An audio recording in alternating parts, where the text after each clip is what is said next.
Stream 187. How are you guys doing today?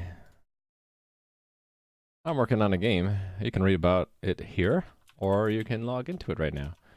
So, I'm about 2 weeks into making a game that's a multiplayer RPG. This is what it looks like. It's a top-down 2D tile pixel art RPG where you're represented in game by an avatar. So we have Nui who's walking around in the game. I recently got in-game chat working and tile painting, so I can go in here and change the world if I want to. Hey there, Nui. Can add grass here if I want, or have water encroach here. Oh no, we have a flood. Ah! So, worked on that this week, actually mostly last week, this week, and I'm continuing today on trying to expand the world. So right now, characters reach an edge of the screen and they can't move any further. The world just consists of this square, small area. I want to kind of change that. So the idea is to show the character in the center and move the world around them. And then I can...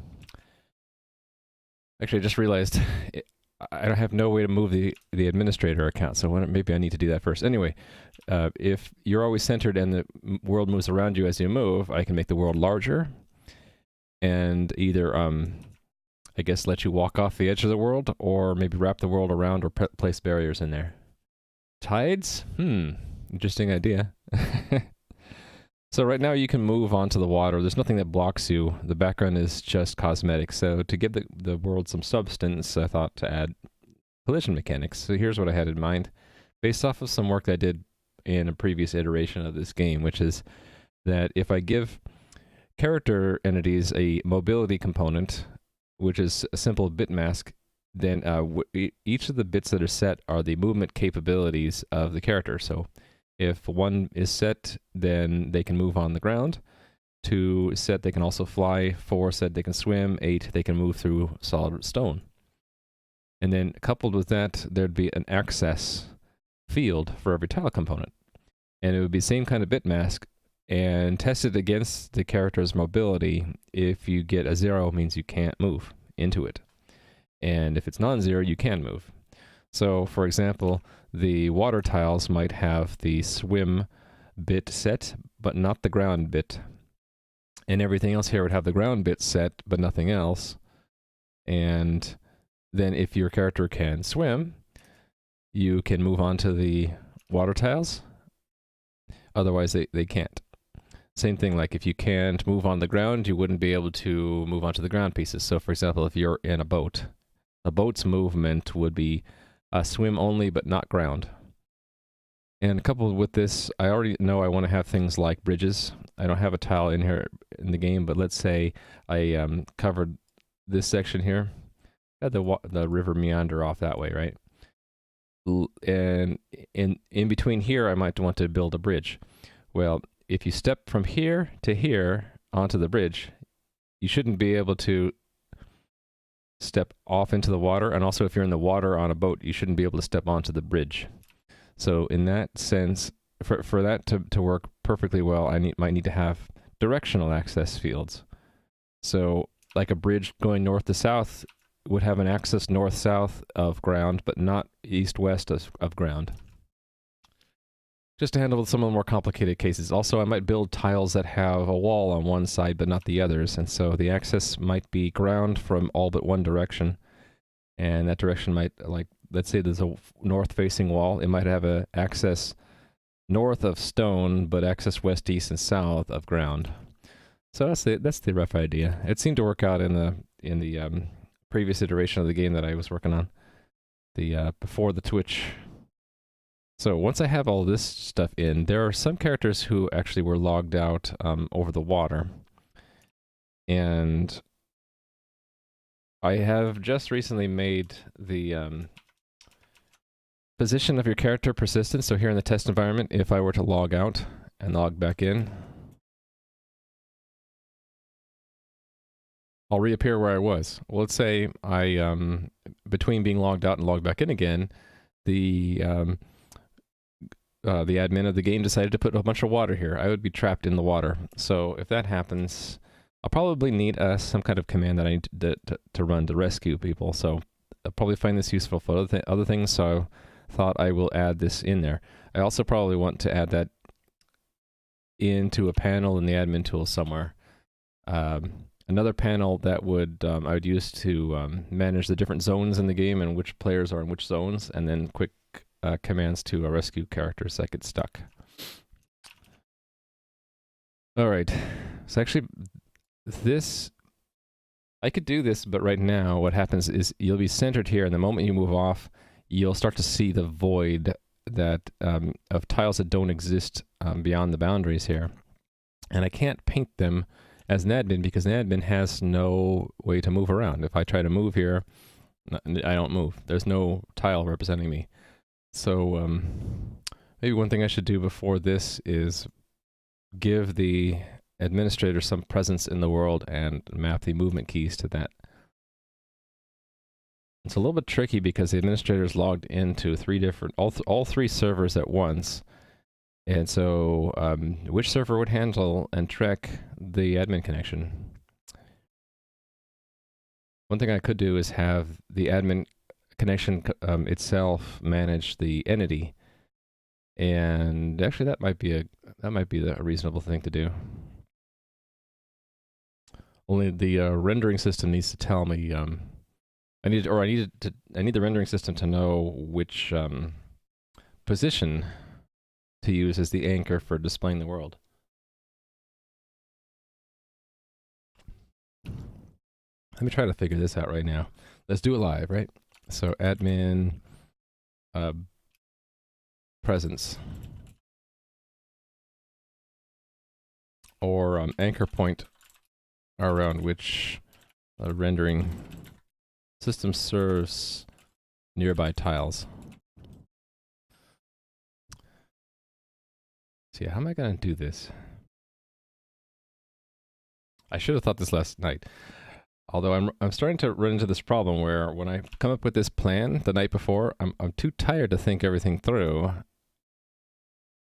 Probably just need to adjust my schedule so I wake up earlier and do the plan in the morning. I stop and think.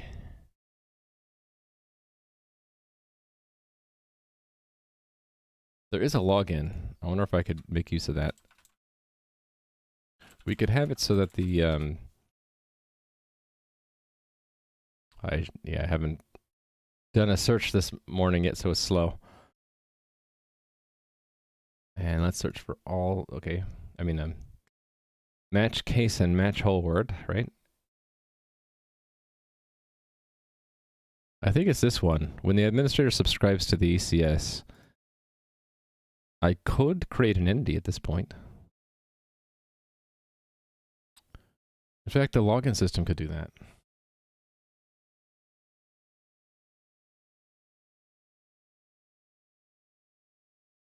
The login system knows the server and client of the connection.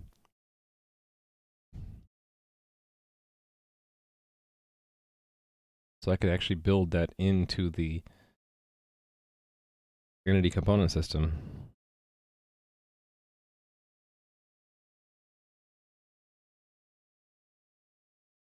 The problem is if the leadership of the cluster changes. So like right now, server 1 here is the leader, but if server 2 became the leader and the admin was still connected, how would it know, how would its ECS know about the admin connection?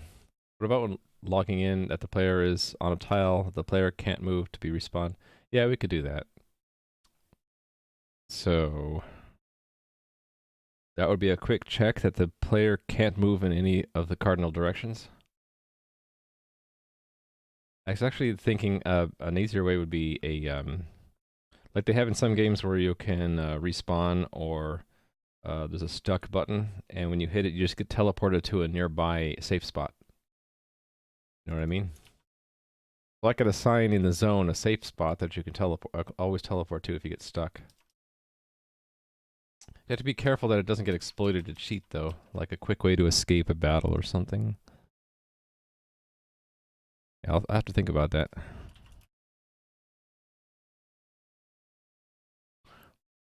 Okay, so if at this point we included something in the event, the login event to the ECS, and that caused the entity component system to create a tile for the admin, we'd have to get that tile back to the admin. I guess knowing this, we can send a message back. Then the admin would know their entity. Then they could actually move it directly, right?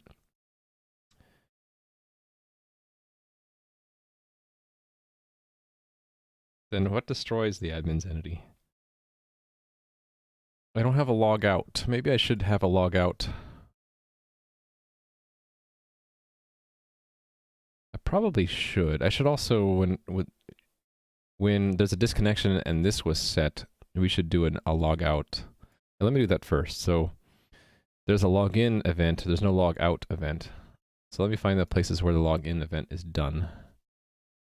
Unsuccessful client login. Okay, I think I know what to do because this is always paired with, right, so this is set to something. So where is this set back to 0?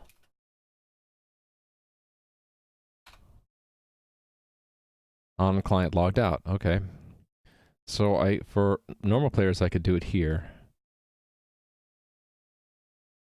Where we invoke, yeah, let me try that right now. Let's make a test for it.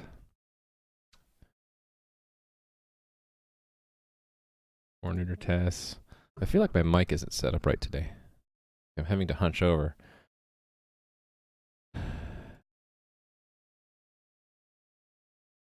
Log out. Is this a good place?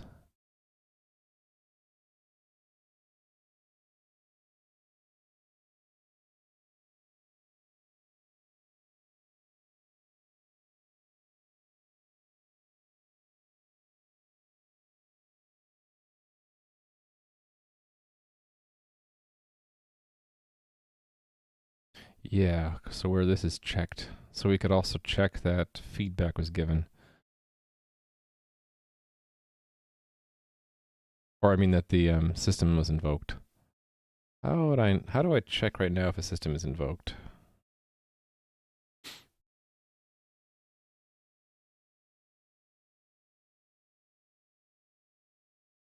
I don't think I have a way to do it, but I can look at it as a side effect here, I suppose. So the side effect of a log out would be it should destroy such an entity, right? Hey there, Tropical Banana Man. Oh, I never gave a wave to Nui either. Hello, Nui. Okay. How's it going? It's going better now. I had a difficult time with my former accountant company this morning. It was a ridiculously painful process to cancel. Yeah, I got really upset, but I think I'm over it now. Yeah, choose your accountant wisely, or else you might get issues and have trouble even canceling with them. I never stopped to think, would it be difficult to cancel my service? I had to request it in writing, then wait for them not to call me when they said they would, and then have to call them, and then request in writing that they would cancel it and not continue to bill me. It's ridiculous. And like the whole time they're trying to convince me, oh no, you should stay with us. You need us. Blah blah blah blah. Yeah, exactly. Wow. I didn't believe it until I was in it, and I'm like, this is just such a BS thing. All right. Anyway, I'm over that. I'm doing game dev now, so I want to get the admin to show up with us as an avatar in the game, and I want the avatar to be removed when the client is disconnected. So that's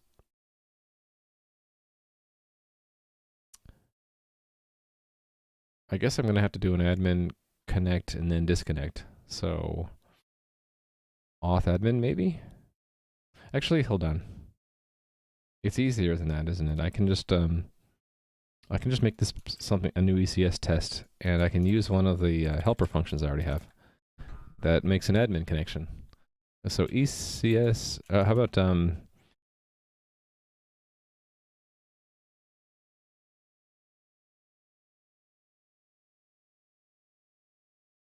Where do we check the movement system? Something like this.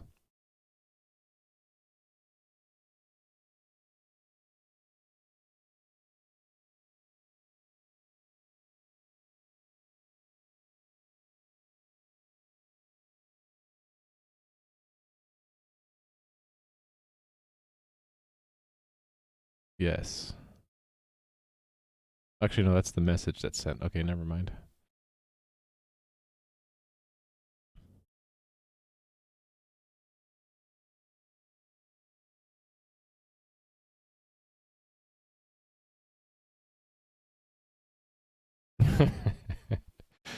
Alright, I just got a funny text. Okay. You know what I'm looking for is like, what was it? Did I put it into the... Oh, that's right. I have separate tests for the ECS. It should probably go there. Yeah. All right. So let's put it in the ECS test. That's the component test. That's actually much simpler. This will be. Hey there, Clayman. A good cactus back at ya. All right. This test will be what?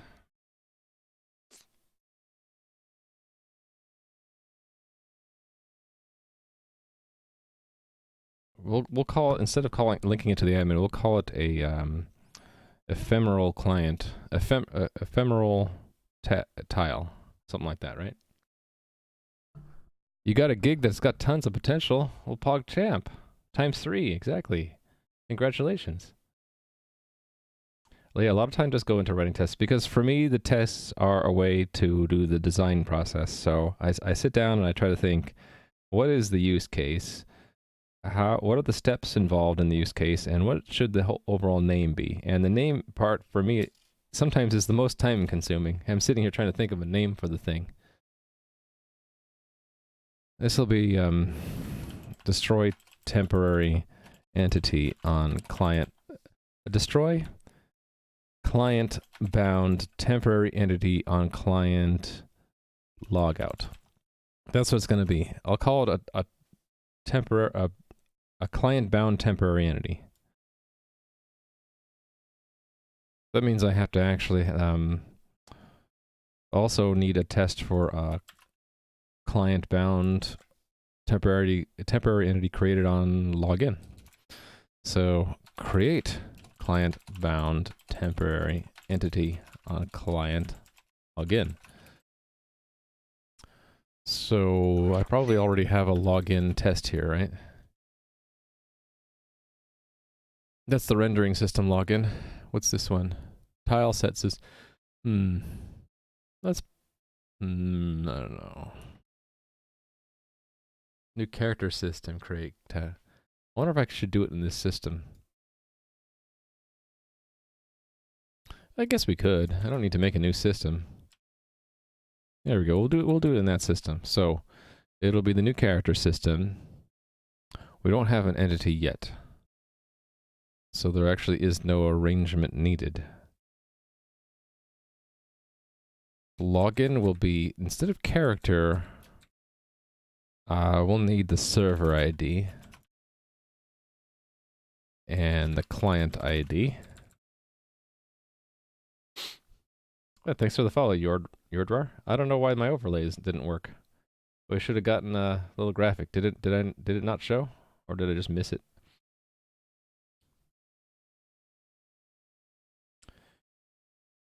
Some cryptocurrency guy saw your augmented reality game, and now they want you to develop a game called around his currency. Oh, that's sweet. Yeah, have you guys seen Clayman's game? You can link it if you want to, Clayman. I thought it was pretty nifty. It was augmented reality, so you point your phone's camera at a table, and then you start the game, and you throw virtual bottle flip onto the table, right? And if they land just right, you score points, that kind of thing. And it had a lot of cool graphics and sound effects built in that were pretty neat. So that's awesome. You impressed someone, and now they want you to develop another game. That's cool. New character. I need to somehow mark that this character needs a temporary entity. How about need temporary entity? True. Keep it simple, right? And straight to the point. So what this should do is it should create an entity. Create entity. Let's see if I have that elsewhere in my tests so I can just steal from it.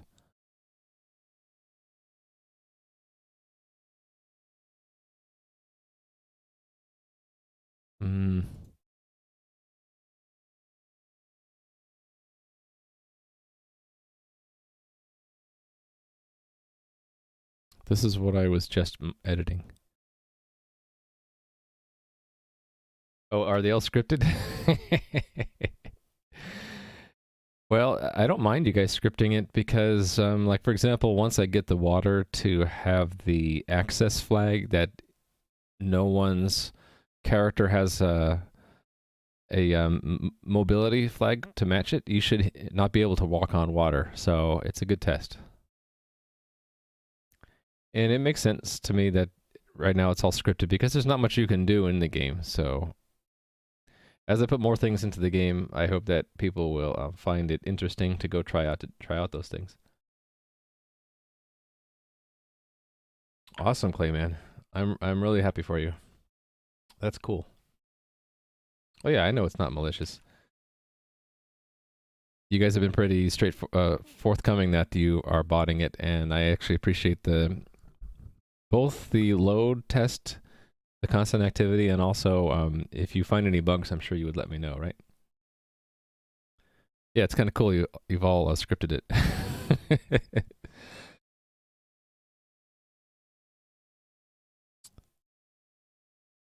I'm just trying to copy stuff. I guess I can take this.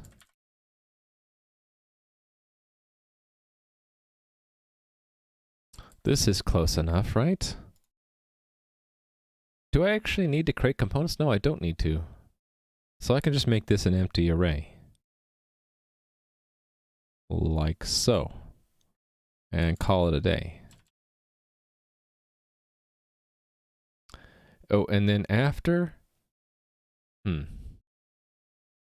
There's a problem. Once the entity is... we don't know until the entity is created that we need to tell the original client about that entity. I wonder if... can I just build in to this object that information? Like once it's created, then send a message to that entity?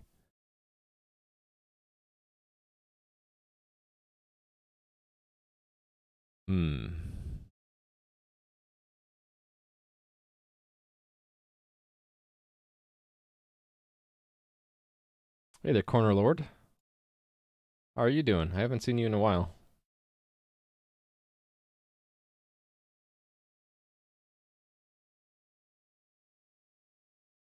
Switching avatar in direction once per second while it's holding the H key. Okay. Oh yeah, I turned off right click because I use it in here to delete tiles. Boop, boop, I'm right clicking. I created a hole in the universe here by right clicking. I probably could just have that only done for the admin and the normal users to have the right click window should work. Oh, doesn't work anywhere. Huh. I thought it would only affect the canvas, but I guess it's affecting the entire window. There's no annoying alert. Oh, should there have been? That's maybe something I should work on, right? I should either only disable it in this canvas or let you know somehow that right click has been disabled. Wondering if you should try out voxel art for your game? It's just a different aesthetic. If you like it or you don't like it, it's kind of up to every individual. Toasts. Oh, it's just a joke. I get it. Okay. Yeah, I don't know. What do people think about the right click being disabled? Oops, I just created a hole in the universe. Boop, got to fill it up.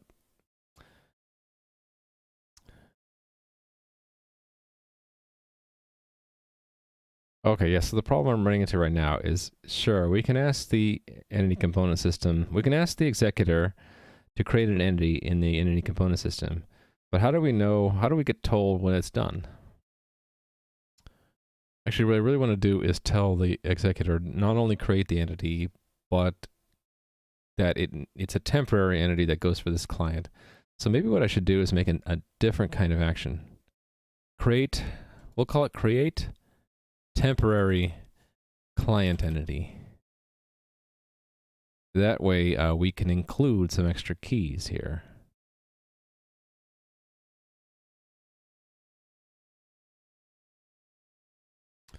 So we can say server 42. Client 1337. What if they log out before that happens?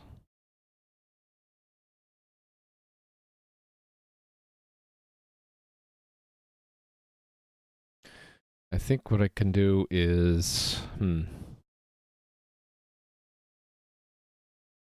think what I can do is have the new character. Actually, I'm going to rename that system. I'll have the system on update check to make sure all of these are still connected. How would it know though? Oh, because it would receive a log out. So if it receives a log out, and then for some reason that entity gets created, it would destroy it. It would ask that it get destroyed. Okay, so that's yet another test. Make sure I don't forget it. So destroy. Actually, this part. Destroy client bound temporary entity if it is created after client logout. There we go. So this just gets asked that it get created, and then if it exists and we receive a log out, we'll destroy it. And if we get a log out and it hasn't yet been created, then later when it is created, then we'll destroy it. Okay, that sounds good to me. Let me add these keys. I'm trying to keep it all abbreviated using these keys to make it readable.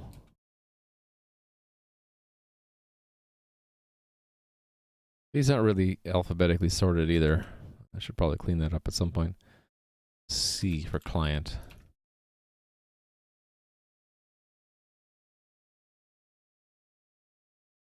I'm not really monitoring this how I should. Edmund is angry.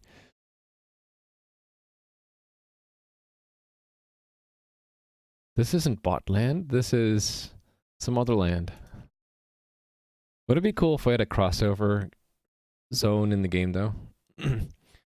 Like a special zone that reminds you of botland or advertises botland or something? I could do that if I collab with Adam, or at least get his permission at some point. That would be kind of nifty. I don't know how it would work. All right, let me set up the other tests. Okay, so this one, we will have had to do this on the arrange, and then we'll get a log out. With that information, oh, and we'll have had to have already gone and created it, so that will be that we go to the components and actually call create component, create entity.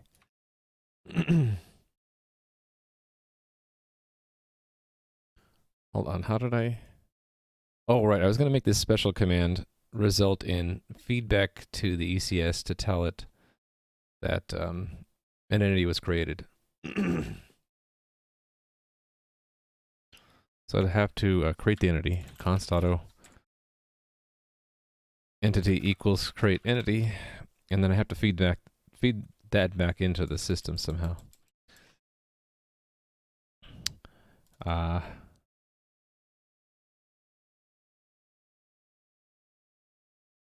temp. Temporary entity. Hey, Rally Monkey. Wow. One whole baby of subscriptions. Thanks for the support, Rally Monkey. Hey, the Epic Unknown. How are you doing? Wow, that means if I had a 9-month sub badge, you would have it now, but I don't, so it's defaulting to the 6-month badge. You can't get me on that $10,000 thing anymore. Yeah, it's not going to work. Okay, yeah, I'm going to have it repeat the same information, only have it say entity. And then what we'll do is with this log out, it should request that it get destroyed, right? Destroy entity. And I gotta search for that. What does that look like? It's just that. Okay, we can do this. That's what I want to expect.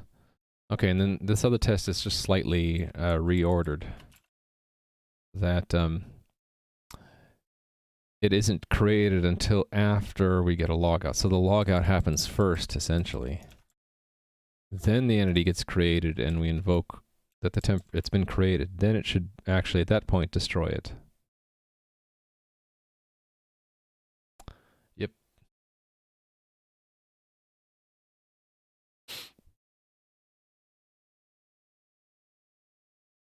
Now let me make sure about something.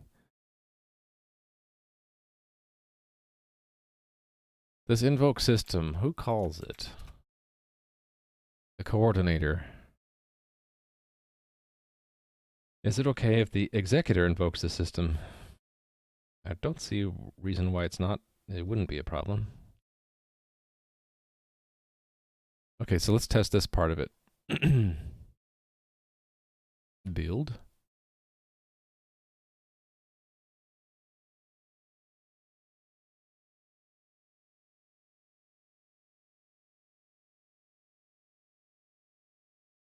Oh, there is another thing to this, right? When it's created, there should be a message sent back. So let me build that in here.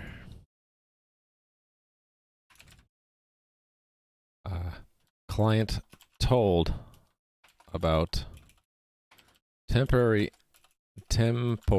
entity created on client login.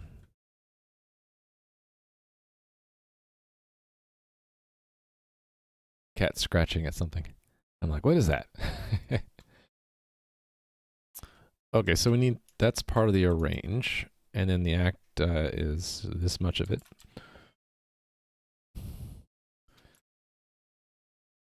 So we should get a feedback about message.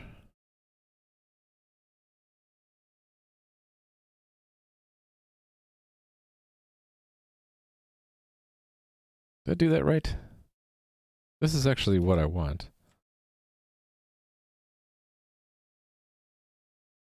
Oh, it's instead of ECX's message. Okay. Okay. I'm not completely monitoring chat in both.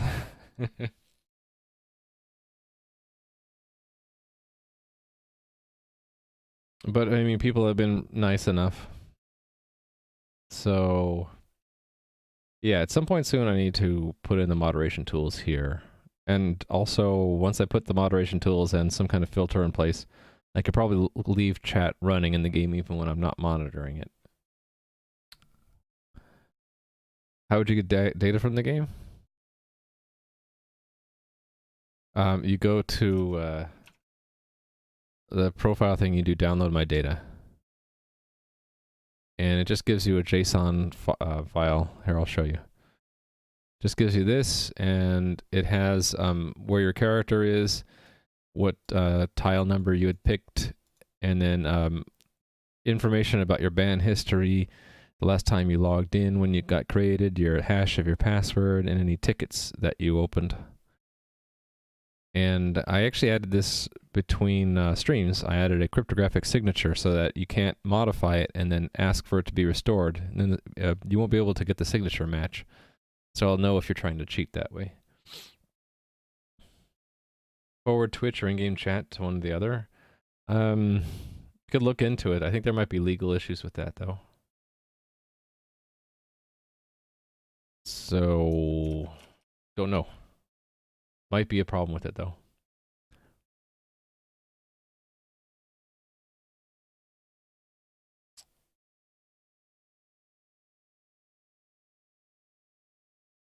Oh, you can get the coordinates in the game? Yeah, but what if I rate limit that so you can only do it like maybe once a day? I can see how you could use that if you if I made a devious puzzle game or puzzle zone where you get teleported frequently and you don't know where you are. There are ways you could figure out your position. So like you could download the coordinates. You could also look at the traffic between you and the server, because the server tells you the IDs of all these background entities, and by tracking that over time you can know when you got teleported. That doesn't send the positions in absolute space. It's going to be sending them in screen space, but from the entity IDs, those don't change. So then you could sort of tell where you are over time by integrating the relative positions of entities and how that changes over time. I shouldn't be giving you guys hints on how to bot my game, though. All right. Remove sprite is not what I want. What I want is something, and this needs to be directed to a client. So I had an example of that. Didn't I? Maybe I didn't. There's key player. That's not right, though.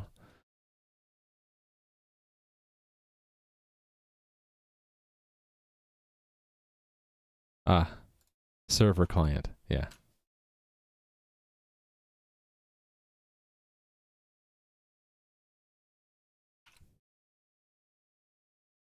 1327 and server 42. And this will be some kind of new thing, like temporary entity. And entity? Entity. That's what I want to expect. Okay. Challenge accepted. Gotta wait until I actually do lift the boundaries of the world, though. Right now, yeah, the screen coordinates are the world coordinates, because this is the center of the world right now. This overlay issue with it, I already fixed that. I just haven't pushed the change into production.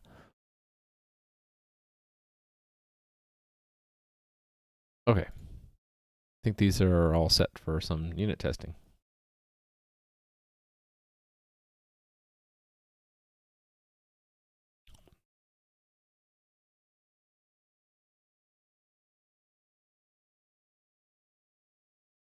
Oh, how does this getting a problem?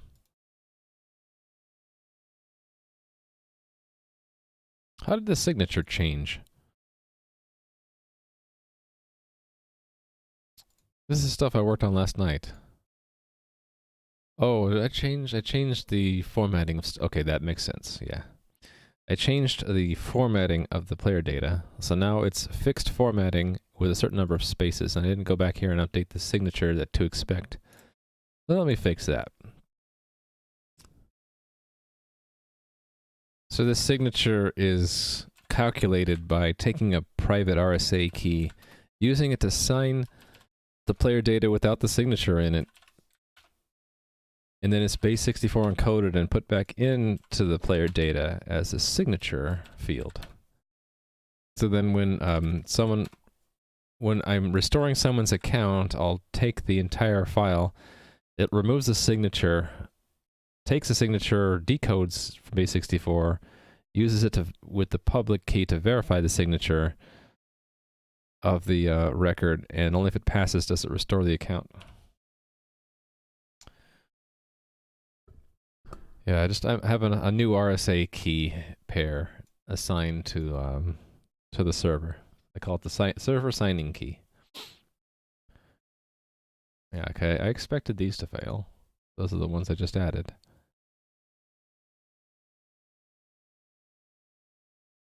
Go ahead and check in that signature change.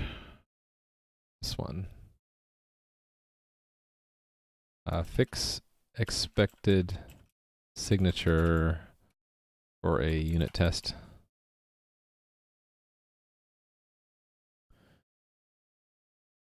Okay, and I'm not done with that change yet.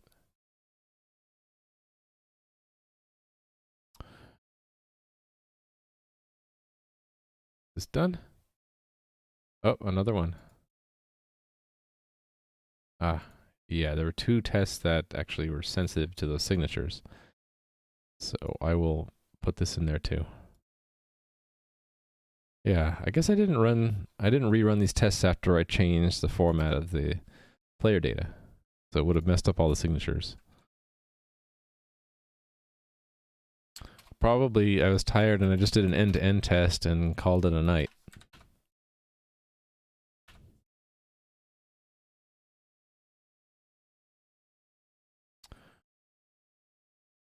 Kind of wish there was a faster way to do this.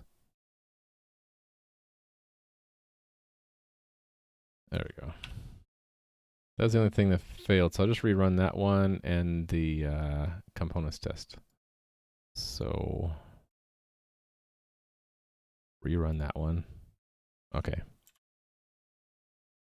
Amend. Signatures for player data unit tests. Okay.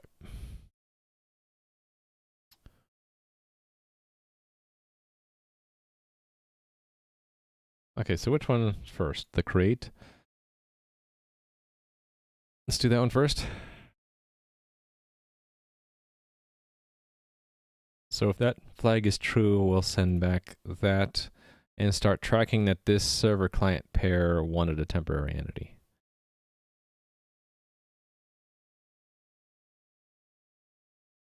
Sounds good. I guess we'll only allow 1 temporary entity per client too, right? Okay. Off to components land. That's rendering system. Tileset system. New character system. Here we go. Okay, the character won't be set. I don't want it to return early. So let's have it, if it's not login.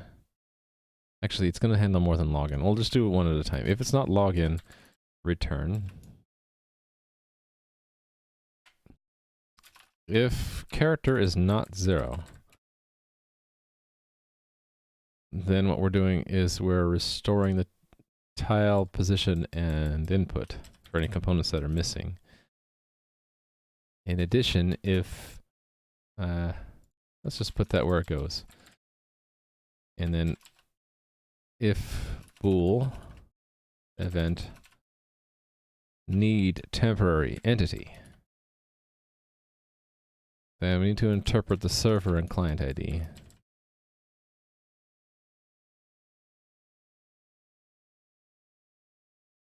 And then I have to have some kind of map. So I had another data type along with components. It was this position thing. Position. I want a similar data structure for a client-server pair. I guess, could I use just a pair? I don't know if I can use a pair. Might be using naughty words. You guys wouldn't do that. I would have to ban you, and that would be very sad for me.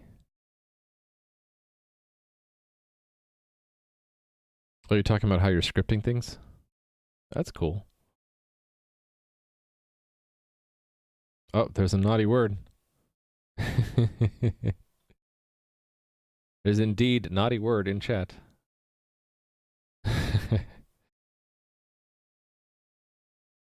I think I am going to make a special structure for this just because it feels better to have a formal structure. So this will be called a server client identity. This is used as a key into the map used to track temporary entities made for specific clients. This is the identifier of the server through which the client is connected to the game.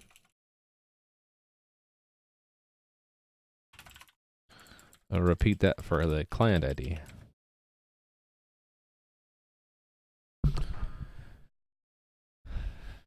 My mic just doesn't feel right today.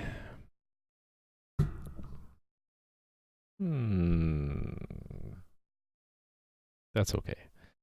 Client. This is the server. This is the identifier of the client connection.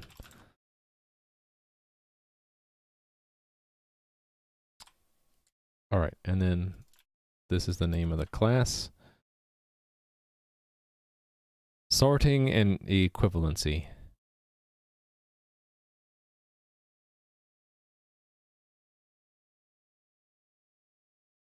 All these positions get renamed to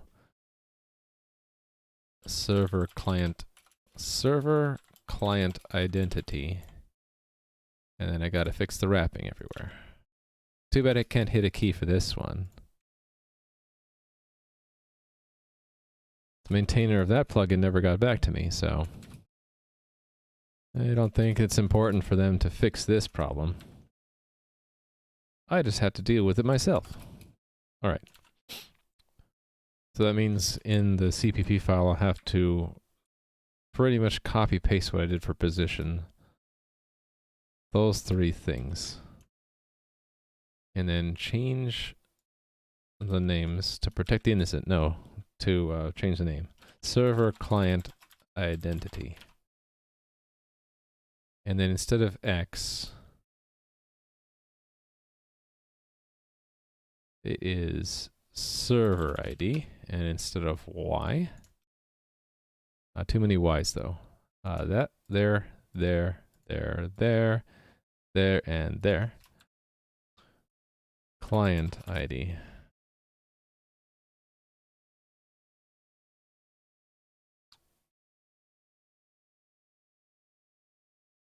So it's server and then client. If I use the initializer list, I have to remember that. I kind of want these to be ordered different though.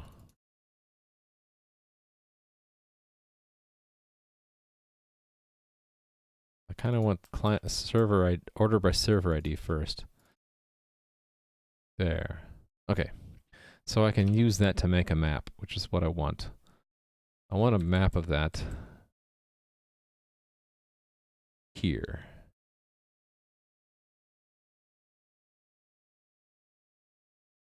Wait a minute. These are type definitions. In here somewhere. Here we go. Oh, I never even documented these. So map from server client identity to just an integer, right? So temporary client entities.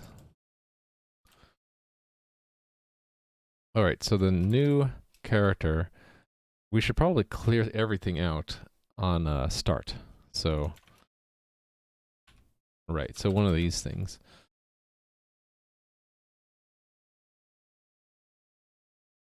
So if it's a start, temporary client entities can be cleared.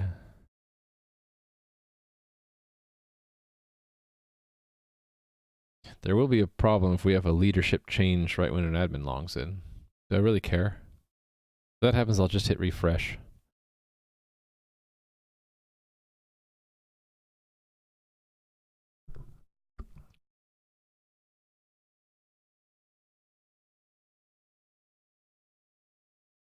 Yeah, there's a window of time where one server can,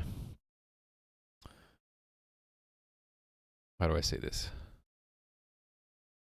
One server can request that one get created, and then another server could receive it, or another server could take over and then not know that we asked for one to be created.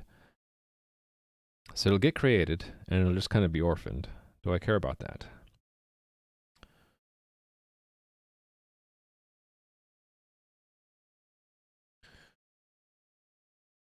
Oh, wait a minute. No, I do. I can handle it this way.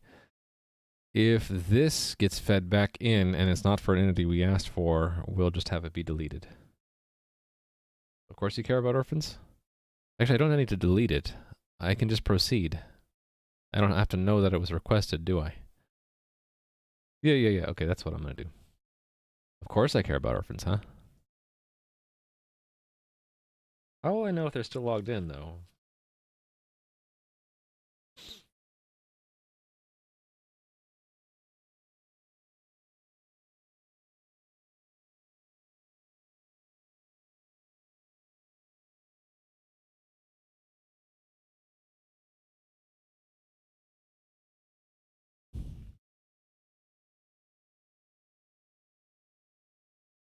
I don't. I just need to make sure they don't get leaked. So I guess if this comes into the new character system and the new character system isn't tracking that server client, it can just immediately request it gets just deleted. So maybe I should have a test case for that.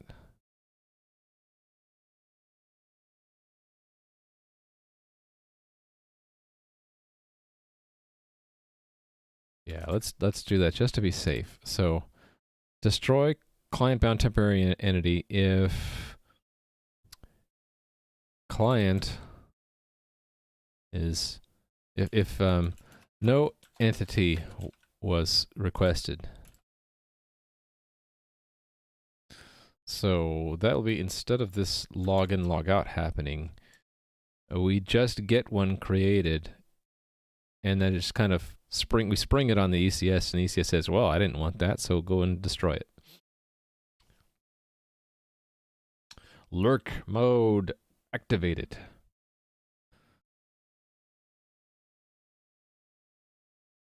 Okay, so start, clear it. If it's not... Okay, I should just break this up, shouldn't I? If it's login, do this.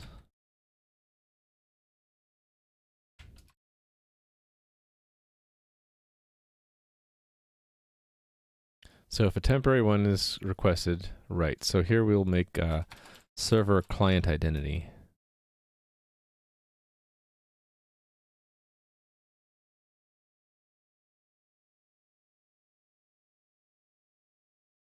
Actually, I can just do this, can't I? Because I made an initializer list.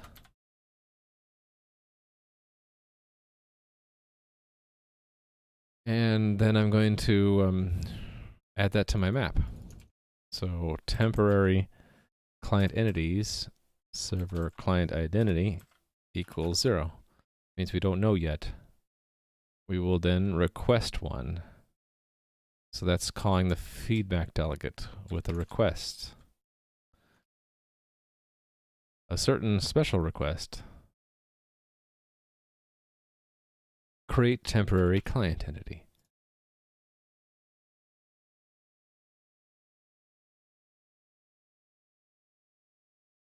Right, so this essentially.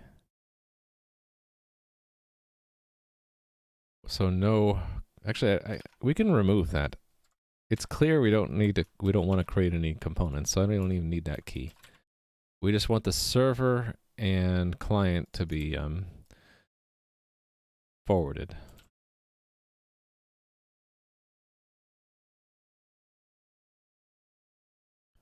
And then we can return. We don't need to do anything more. Well, I guess I could do more. Just not return. All right, so that should pass this first test.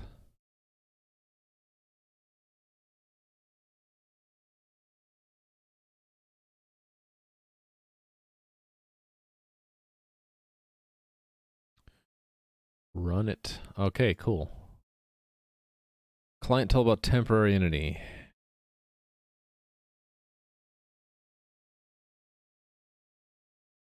Right, so that's when when this one comes back in. So if type equals that, then we gotta look it up and see if we asked for it. So we're gonna interpret again the 3 fields. The server client identity we recover.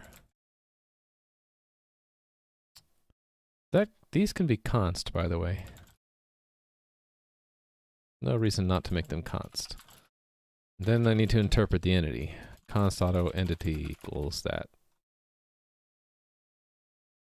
So we'll ask ourselves, so auto, temporary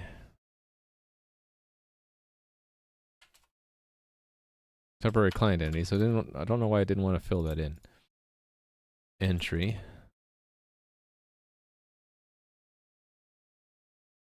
Find the server client identity.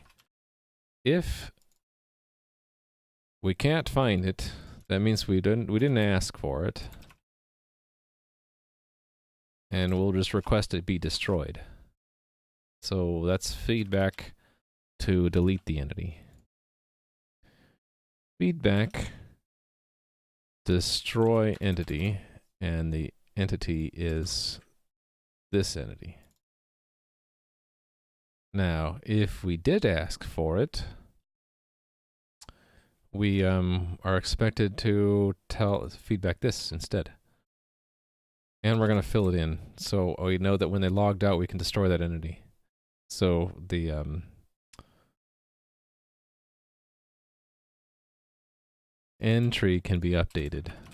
Second equals entity. So we remember the entity, and then we tell the client about it. I'm just going to cheat and copy this. Oh, I messed up the punctuation, but this can be fixed. That, end. Okay. So the server is this server client identity server ID. And this is client ID.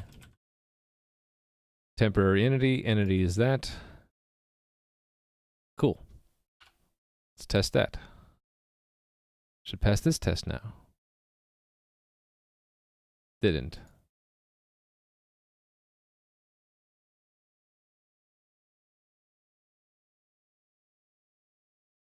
Oh, why did we get this? Oh, right. That's this old feedback. So after this, I need to, feedbacks clear. Right. Actually, the other tests that also do an arrange with an invoke should clear the feedback before acting. Yeah, there we go.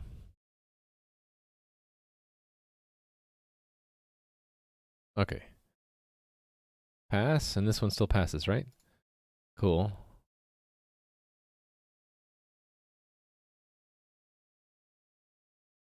This one probably fails. This one also fails. I'm not handling logout yet. This one should pass now because, yeah, it can't find it in the map, so it should destroy it.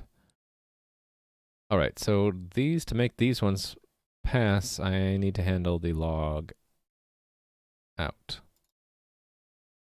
Logout should cause a destroy entity. And the temporary entity should cause a destroy if they... What was this? If they logged out since we asked for it. So a logout... Yeah, so logout should basically remove the map entry. So let's add this. If type equals logout. I probably want to refactor this entire system into its own file and then make a table-based lookup for the type. Hey, there's Ferris. How are you doing?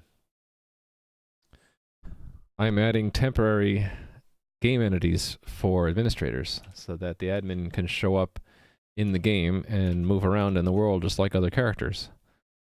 So because admins don't have player identities, I am making temporary game entities to represent them that are tied to the server-client pair. That's what I am up to. So what have you been up to lately? Terrace, if you don't know, is another streamer on Twitch. She works on her own game in Unity. And also does all of the modeling and artwork. So, very talented. Okay, yeah, so log out, we should see if there is a server client. So, because not all logouts will have that. There are other logouts, I think, that will be player based. If I'm not mistaken, let me look. It's interesting. Why did it only match in these 3 places? Oh, because I haven't invented that yet.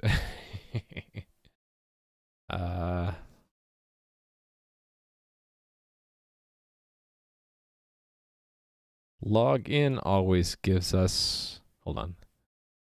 Login always gives us a server... Oh, and I called it server, not server ID. Oops.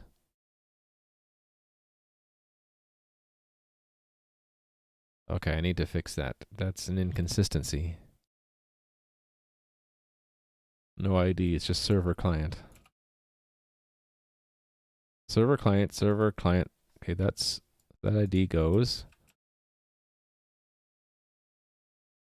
Delete inconsistencies.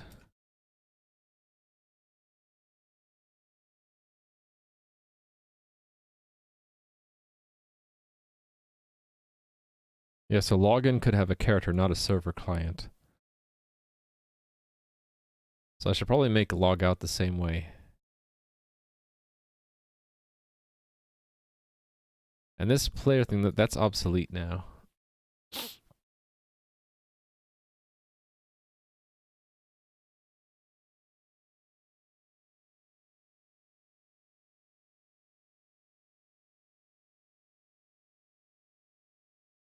Yeah, it's also just meant for testing. Okay. Hey there, Steampunk Devil. How are you doing?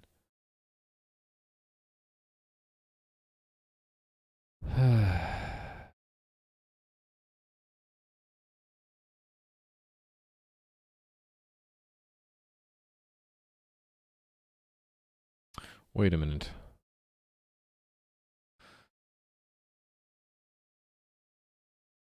Okay, yeah, server... Login always has server and client ID right now, but sometimes has character. And that was for this login system. I mean, for this system, the new character system. Which I'm going to rename now. It shouldn't be called new character. It should just be called character system.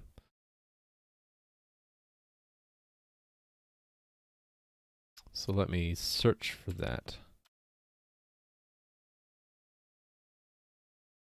Yeah, all of these I think are safe to replace right now, right? So we're going to do a global search replace. So we'll just call this the character system. And this should have word system on the end. All right, so do that search replace. And this one will just tag on system. And then go find it again and tag on the word system. Make sure that builds. Okay, so log out.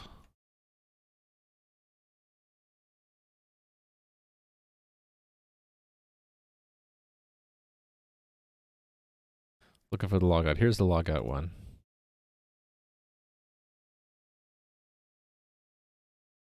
So I guess I'm saying that there always there's always going to be, oh, there's an ID problem. There's always going to be a server client identity passed.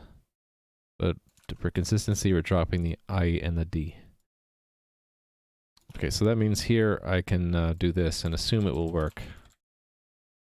And then I will go and look to see if there is an entry. So the same kind of thing here. If there is one, we should destroy the entity. So, and then remove it. So it's destroy entity feedback. the entity will be first, the key, no, second, the value in that map, and then followed by removing it from the map, right? So erase the entry. Don't care about the return value. Hey there, Kenkomatics. How are you doing today?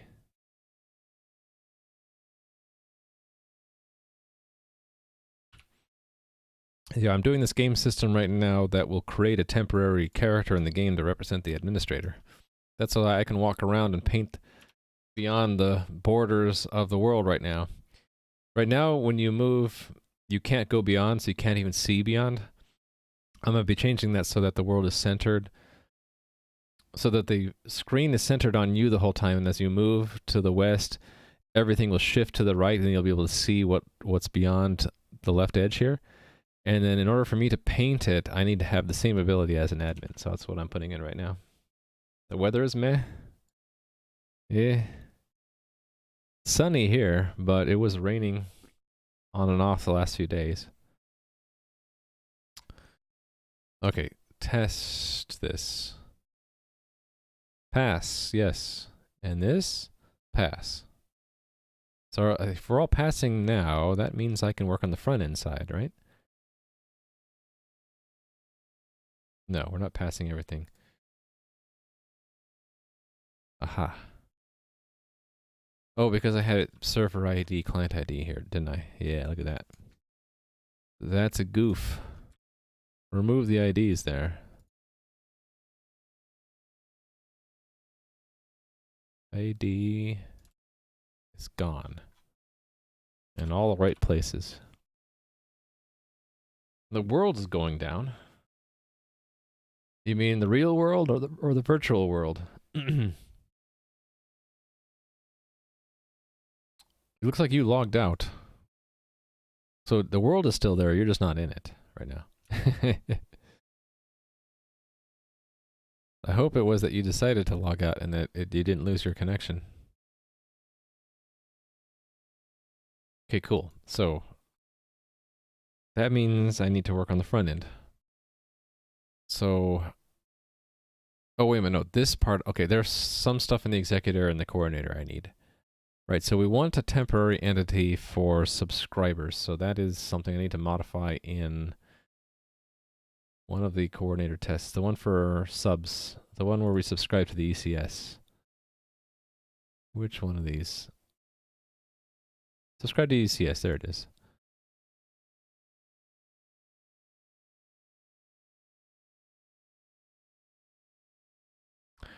Okay, yes, so we should not only get the sprites and the tile set, but we should also get the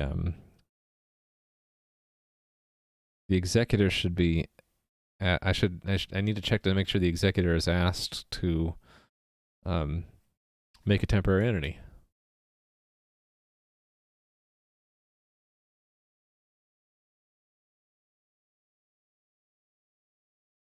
So yeah, make sure that this is requested of the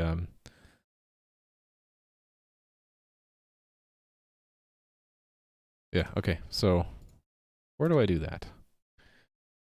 ECS, I think?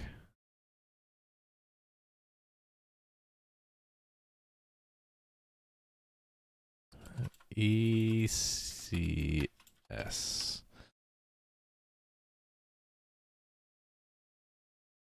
Yeah, this stuff.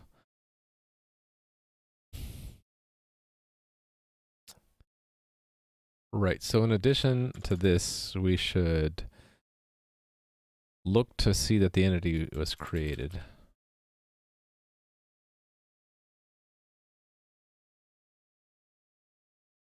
Oh, you badly translated a saying.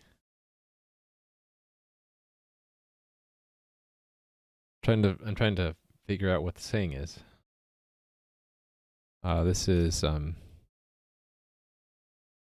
oh, I lost my place.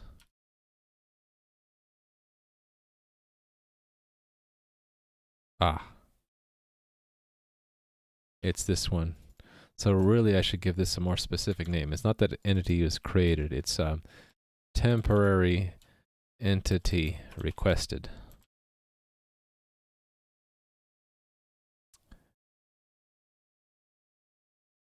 Yeah, and so we're checking to make sure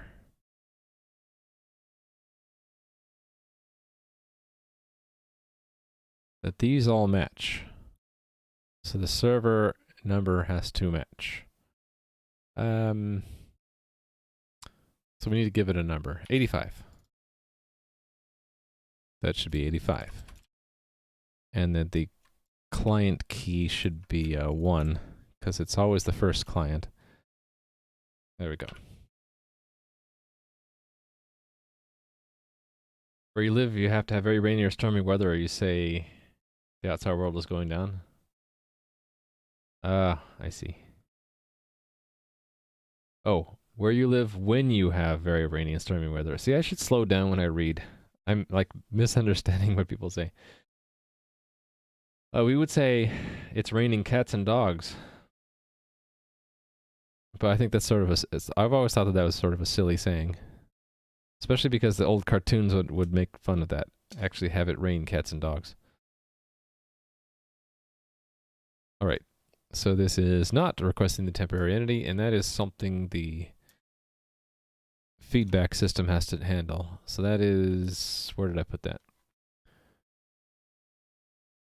think I put it here for now. ECS feed... yeah, this one.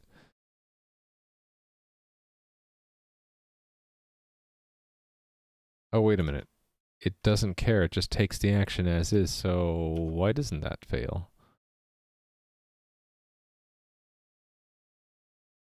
Oh, because, yeah, it won't until I update the, this to include the request temporary, what is it called? Need temporary entity. Need temporary entity, true. There we go. Free car wash?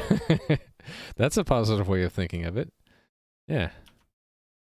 It's free car wash day. Cool, okay. So now it will request the temporary entity. I do need to have that handled by the executor, though. Yeah, so a similar thing to this. Whoa. Where are we? I think I copied way too much there. I just want the last test, don't I? Not the last one. Yeah, one of these. This test alone. Copy, and let's put it right here. Create temporary entity. Or temporary client entity. To be more precise. So we don't need to have any pre-existing entity. We just need to make an action that has a request to make a temporary entity with these keys in it.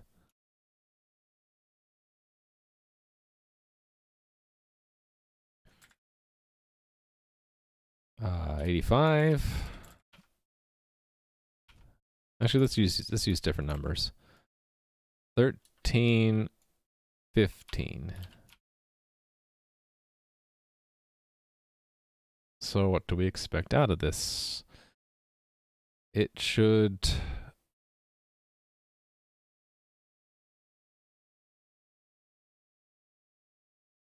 create an entity and then feed back. So how do I check that it fed back?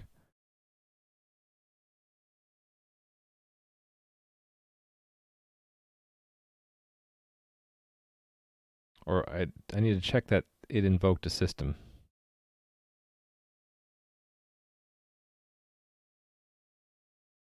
I guess by side effect. So I need to tell the system that we're making one. So replicate some of what I did here. Yeah, this one.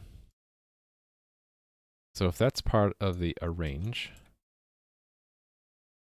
it will go, okay, why can't I do that? Because it's an arrow? Yeah, I need to make sure these numbers match too. It'll be waiting for the feedback, so this will cause the feedback to happen. And then the side effect is that it will do what?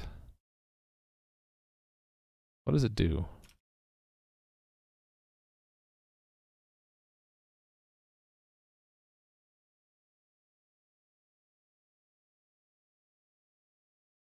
It'll feedback this message, so we can look for that feedback, right?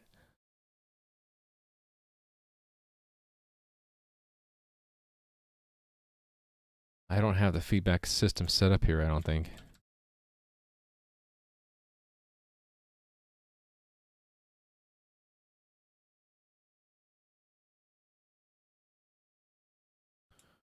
Yeah, I guess I'll have to add it here. So probably put it here, right?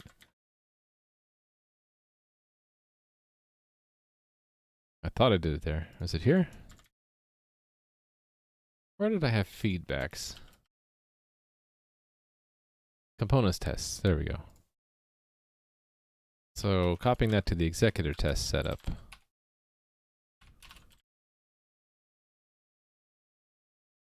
A lot of helpers. Okay, so here we go. Feedbacks.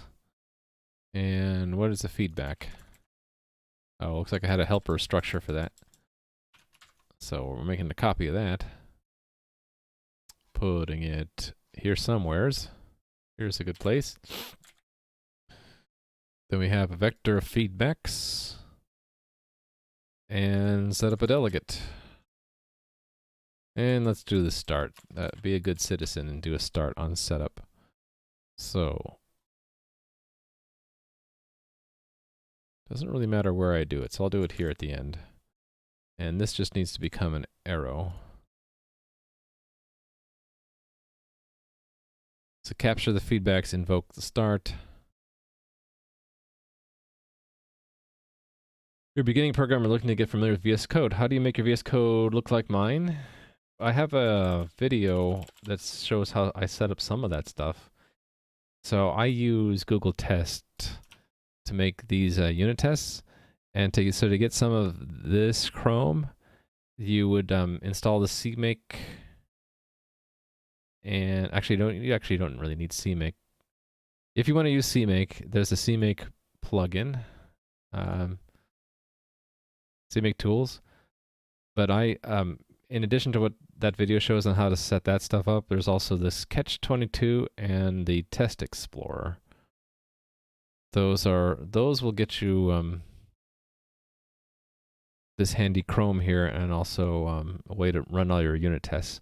But other than that, I mean, just make sure you have C++ extension to get your IntelliSense, and if you don't like to use CMake, then you'll have to find some other build system. I like CMake because it finds all my tools that I have installed, so Visual Studio Community or Clang, or if you're on Linux, it'd probably find your GCC for you.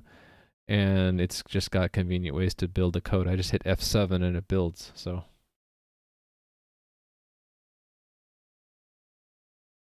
The run debug options, yeah. So that's all in the Test Explorer UI. So you need the Test Explorer, definitely. And then depending on what test system you use, so if you use Google Test, it would be this Catch 2 and Google Test Explorer. So there are other unit test frameworks. So you'd have to, if it wasn't Google Test, you have to find a different extension that plugs into the Test Explorer for that. Tickets. You have new tickets in the game? Oh, Corner Lord is unmasked.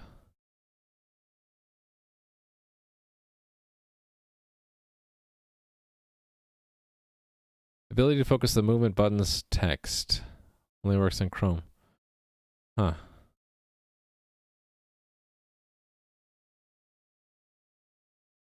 What are we looking at? Oh. You probably just went over here and did that. So you want to prevent that? I'm not actually sure how to prevent that. I've seen that on other sites too, that you can just click and select everything and it just selects all the text and everything. I'm not sure how to prevent that. Do I even need to worry about that? I don't know. I'll leave that open. If I find out how to do that, then I'll work on that. So we'll keep your ticket open. Kenko Maddox, or ticket number 205.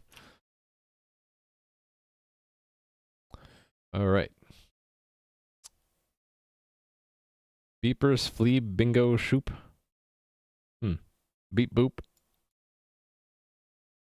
Commitstrip.com, what is that? Oh yeah, so the code behind this is not public, but a lot of the components I use are, and that's the link that Kenkomatic sent. You can log in now, and there's not much you can do in the game yet. You can move around in this small area. Oh, did I accidentally make a path there? I didn't mean to do that. I must have clicked and dragged or something. And what happened here? Yeah, anyway, I can paint the world. You as a player can log in and move around in this little space and you can chat, and that's just about all you can do. You can also pick one of 12 avatars to represent you in the game. I'm working today to expand the world and to make colliders, but I'm not sure if I'll get there yet. CSS users select none.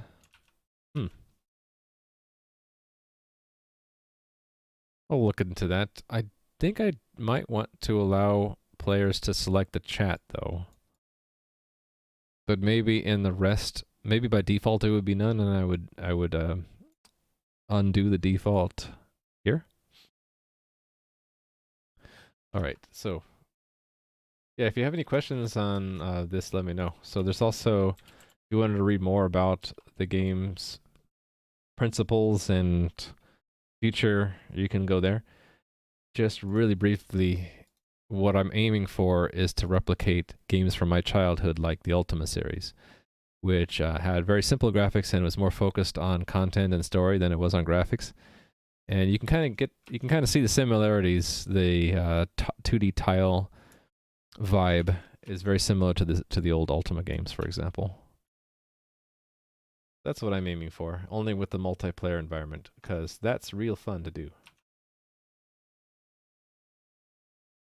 Hey there, Jamega. How are you doing? I need some vendor prefixes, maybe. I'll add that to the note.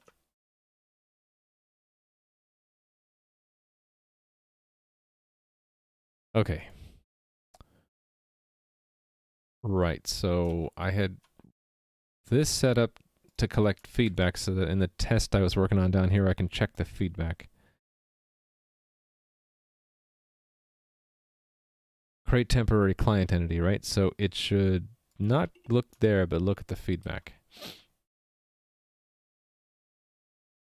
Cheap and obvious knockoffs of my game cropping up. Is that right? Hey there, Mr. Balrog. How are you doing? What is this clip? Actually, I should show that in Chrome so we can hear the audio. We can continue the chain here. Oh, what's this?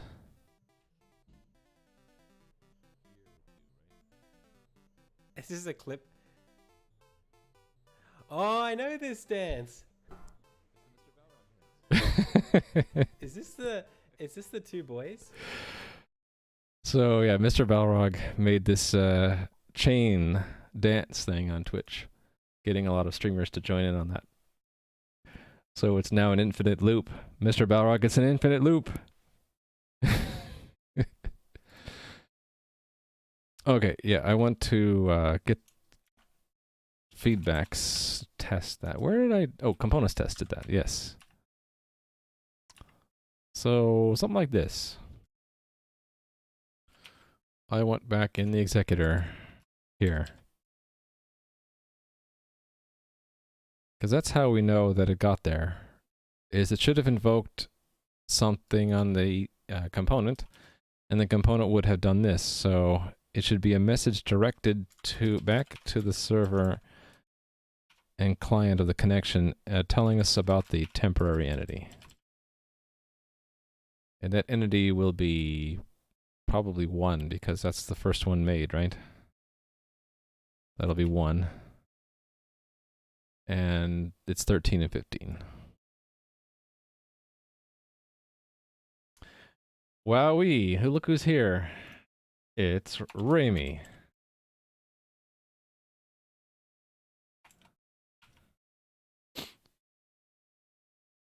Oh, you like that Inception clip thing, right, Monkey?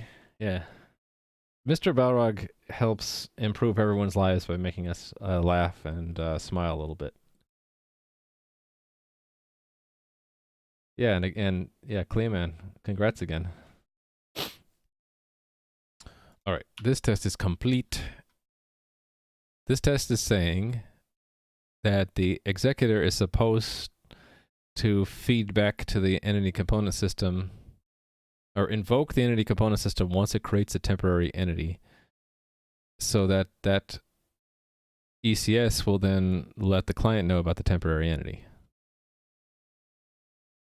So that doesn't work because it doesn't feed back.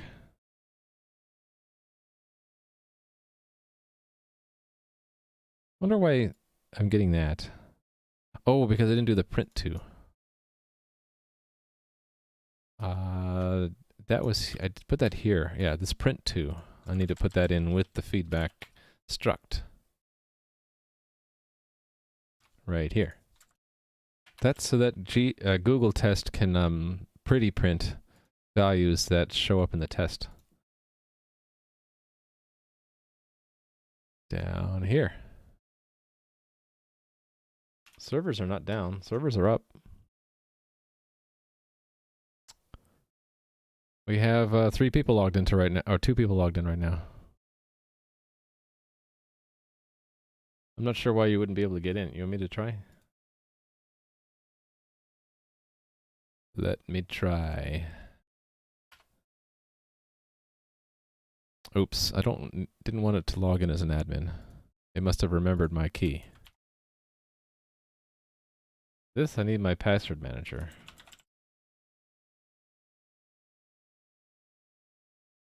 Make sure I paste it in the password box. All right. Yeah, so I can get in. So the server's running an AWS in Oregon somewhere, so you might have a disconnect between you and Oregon.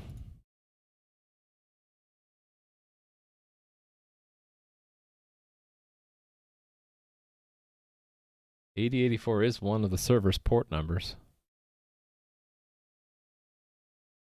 Yeah, there you are. So you're connected into server 2 now.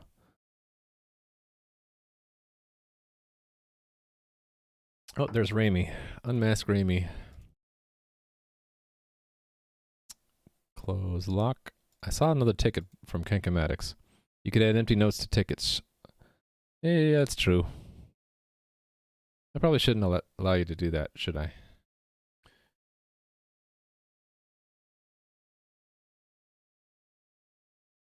Comatics for ticket number 206. Thank you very much. Red means we couldn't see your name, so you're player 143 now. That's the new name check. Player's name is currently masked, so that I can check to make sure the name is acceptable. And Ramy is always acceptable here, so. I do keep a list of non-usable passwords, and I was going to add the joke one from, forget the name of the site, but there's a joke password I was going to add to it. I never did that.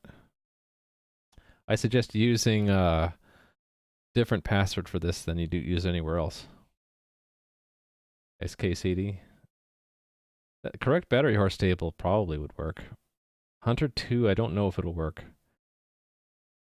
Because I know password won't work.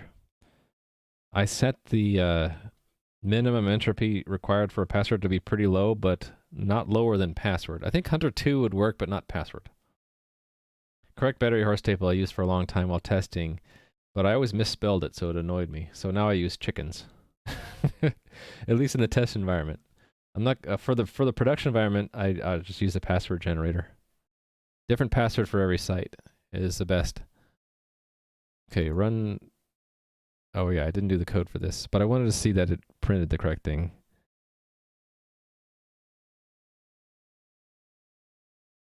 Oh right, I need to clear the feedbacks at this point. There we go.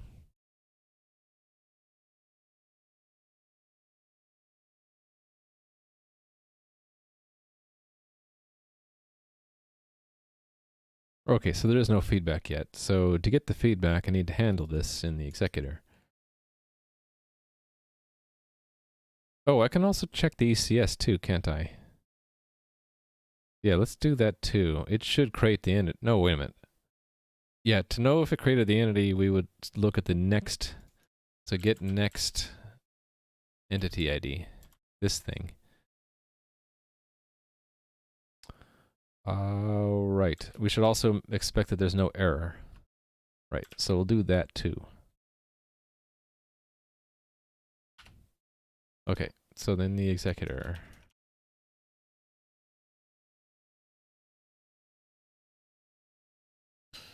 Create temporary client ID on ECS. Right here.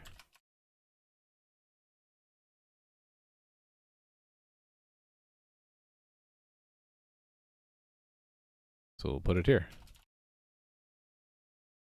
And then copy the rest of this for now. Copy pasta. So create an entity that will be used temporarily to represent a client connected to the game. Hey there, Shake Soda. How are you doing? You've escaped your civic duties for today with your life. So are you in jury duty? Is that what you're saying?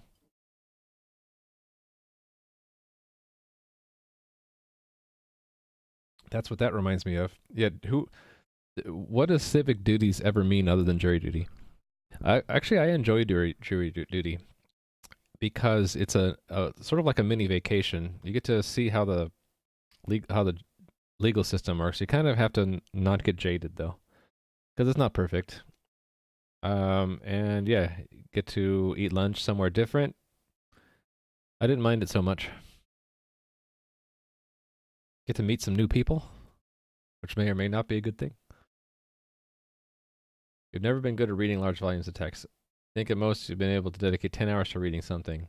That's why I like to listen to books now instead of read them. Audiobooks are a great thing. Hey there, 715209. How are you doing? I also have trouble reading for long periods of time because of my eyes. I get strained since I use them too much on the computer as it is. So another good reason that I listen to audiobooks now instead of reading them. Also, that way I can read books, so to speak, while driving, if they are audiobooks. Where you live, the inspirational videos for prospective jurors played in the jurors' lounge are quite amusing. Yeah, where I live, they're kind of old and sappy. They're like, oh, was this made in the 70s? Probably was. Okay, so I'm going to create the entity, and that's all I need to do with the ECS. But I need to feed back into the ECS that it was created. So that is a components invoke systems. And the event is whatever the component system expected, which is what? Temporary entity. And then the, oh, that's the type. So it's JSON object, of which the type is temporary entity. And then it expects, hey there, Clayman. Oh, wait a minute. You're not saying hi, you're asking a question. Do you use Flux on my PC? I do not use Flux. What does that mean? Oh, is that a certain kind of screen filter you put on your monitor? Sounds somewhat familiar. But yeah, I don't. Instead, I just have a big ultra-wide monitor, and so I can make the text. The text is inherently slightly larger. Been a lot better on my eyes. You're fine with jury duty. Aside from intensely long waiting, a bit of a complication for you to get around. You're doing your best. Oh, it's a program. It just gamma ramps. Hmm. I will have to look into that. Though, for me... Hold on. We'll give Shake Soda a point too. For me, I don't get eye strain on the computer. It's when I try to read books. Or whenever I try to read large amounts of text.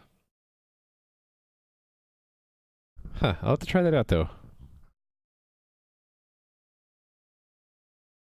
Temporary entity expects server and client. So server, we need to get that from the original action, don't we?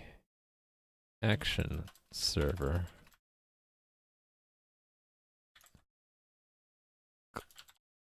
Action client. And then it wants the game time.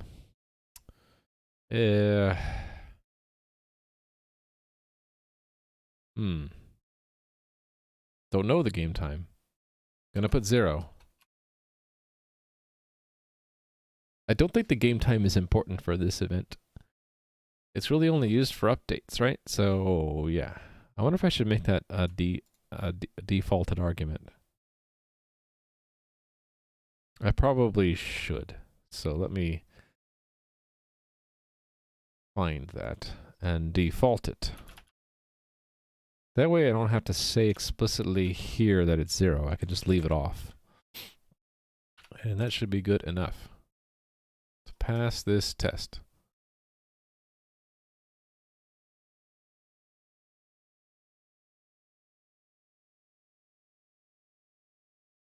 Do your thing, builder.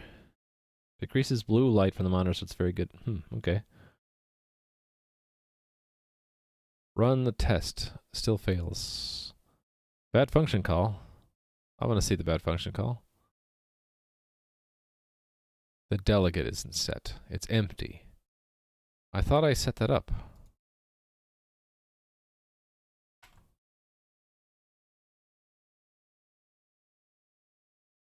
Yeah. Oh, wait a minute. No, I didn't set the executor. No, this is set up. So wait, what's going on? That should have set it.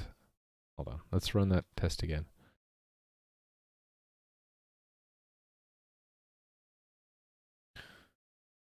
Bring me back to the test. Debug again. Why is this empty?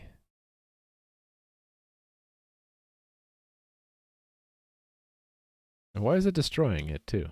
Hold on. What's going on here?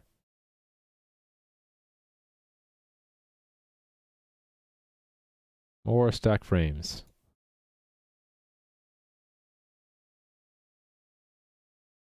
Okay, so it's publishing the commit of create temporary client, right? So it goes into here and invoking the temporary entity, and it goes into here. Don't know yet why it got in where that's null or end. It shouldn't have been. Oh, how did that get to be 0? Anyway, the feedback should not be empty. Why is the feedback empty?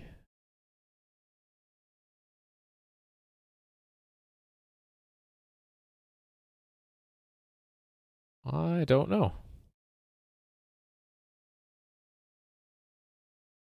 Yeah, I've heard about that. That you want to reduce blue light in the evening. Otherwise, it can disrupt your sleep. Yeah.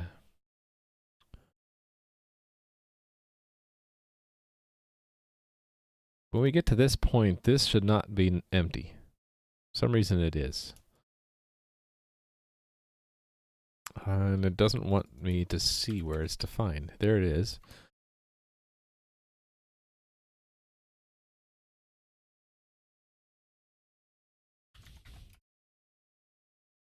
Set feedback delegate. I thought I was calling that in setup here. Set feedback delegate. Does this not get hit? Hold on. Restart. It is. It is.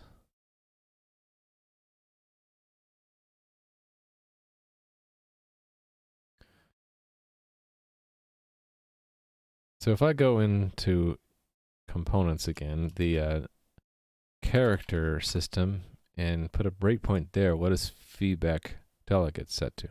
It's not empty. So how is it getting set to empty?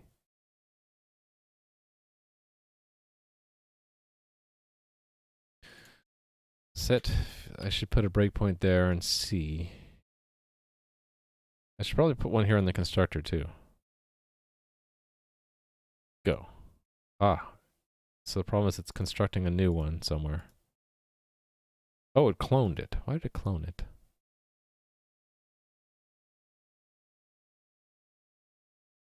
Oh, I see what's going on.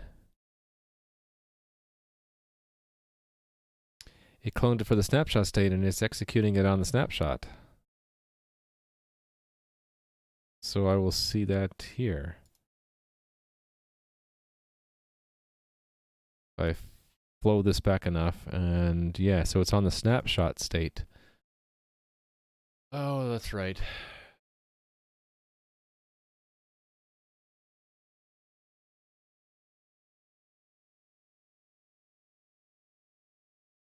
So when I clone the components, I need to copy the feedback delegate too.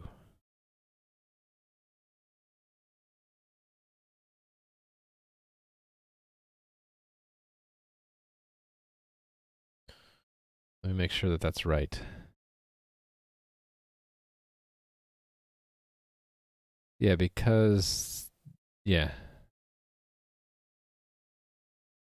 Oh, wait a minute, no, it shouldn't.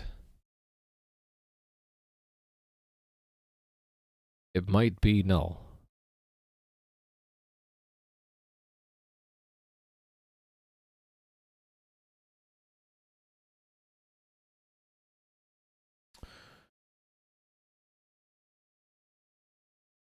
Let me think about this.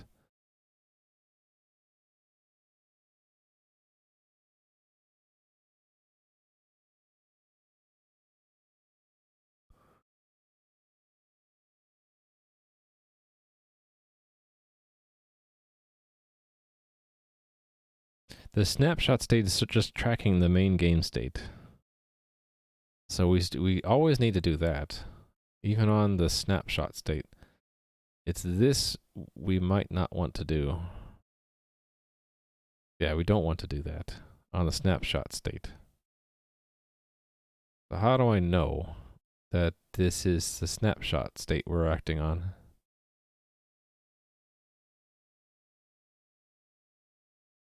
Ah, there's a flag. I'm not using the flag, the is main game state. I'm not using that. Where did I use that before?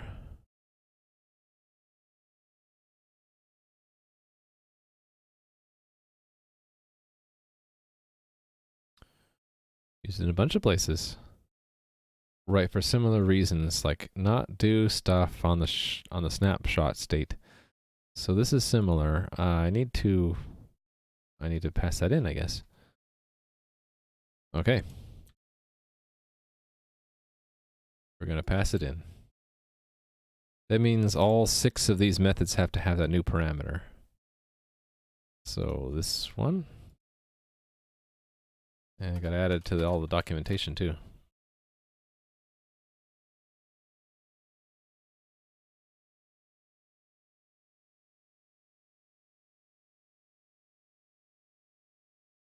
Let's do the documentation copy pasta first.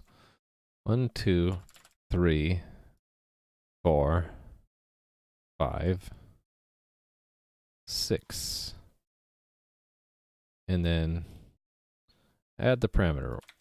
1, 2, 3, 4, 5, 6. So the only one where it really I need to use here is this one. And it's only if his main game state do that.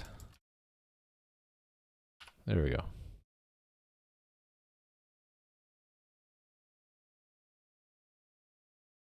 Oh. Did I use a template for this? Oh, no, I just didn't add it here. There we go.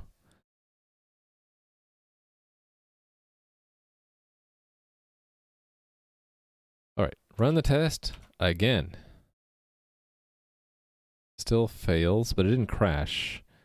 It right, this other problem I saw. It had to do with the server and client ID weren't sent correctly. Or no, that this for some reason didn't get recorded. So it's all in this code here. It can't find it in that map, which means that maybe this login didn't happen up here. Let me trace that. So debug. I don't need that anymore. Don't need that. Okay, what's the event? Type. Start. Okay, let's move the breakpoint here. Next. Login. Login. We do need a temporary identity, but what is it? 1315. Okay. So create 1315. And then continue. And then this one is temporary entity. And oh, it's 00. So that event is malformed. Oh, probably because it didn't get the right numbers from action. Oh, those were encoded with keys. Okay, that's the problem. Key. Do I not have the keys? I do have the key names, but it's prefixed with the namespace. Key. Create entity server. Very long key. And this one, client. It makes up for being a long name by having a very short value of C and S. Let's try one more time.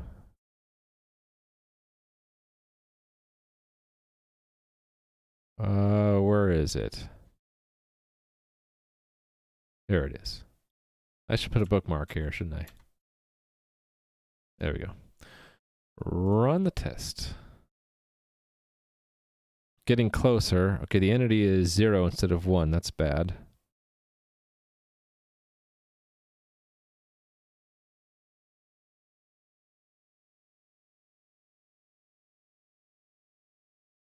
Oh, I didn't include the entity. Entity is entity. That would be important. The whole point of that message was to tell them what entity it was. There we go. The game looks different. It's going to continue looking different. Oh, C Guru. In all caps. There you go. Close lock. Yeah, I can paint the background now. Check it out. Let's make it more swampy here. Right here. There, more swamp. And then I can drain the swamp. Look at this. Shoop. And then I can make it swampy again. Shoop. Next stop, state-of-the-art 3D graphics. I'm glad you like it, 715209. So I'm working today on giving the administrator a tile in the game and then controlling the movement so that I can move off screen and paint the world beyond the border here. And then I'm going to change it so that instead of the character moving around, when you move, the world around you moves and you stay centered so that we can expand the bounds of the world beyond what we can see here. And then if I get that done, then I'm going to add collision detection so you can't walk on water. How am I doing on time? Almost 2 hours? I do have to stop in 2 hours from now, though. You guys like saying naughty word, don't you? You can walk on water, but not forever. Okay, So, did I do all the pieces now? I didn't do log out. I forgot to do that. Log out will be handled correctly if we invoke it, but we're not invoking it correct at the right moment. So I need to invoke log out when the client disconnects. So where do I do log in? I test that somewhere.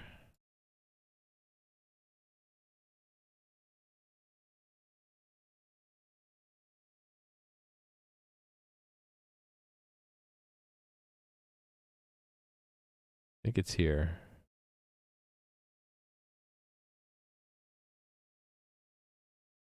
Oh, live updating game world? Yeah, that's one of the objectives of my stream is to have it persistent and evolving. You may see me or other players working, adding content to the game. Game is live, evolve live on stream. You'll see me build levels, change content live. That's the whole point. That's one of the 2 hooks of my game. Is that while I'm streaming, and if I'm on a content day, for example, you'll see me somewhere in the game building up content, and I may let other characters in, or I might have a locked door that you can't get in, but you might still be able to see things happening in the distance or something. You like how the background you selected on your Trello fits your most used label colors? Let's look. Oh, that's sweet. I like that. Nice.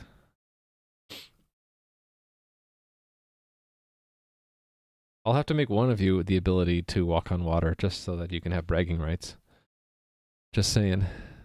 Okay, the log in happens on successful client login. So I found this earlier, right?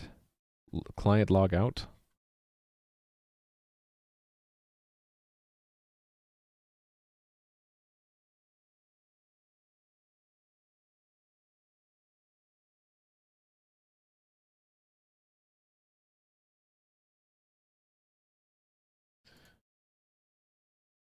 Oh, I remember what I searched for. It was a player ID equals 0.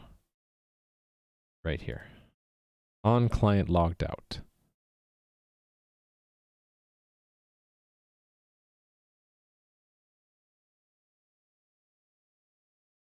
If I have an existing test, that'd be perfect. Log out.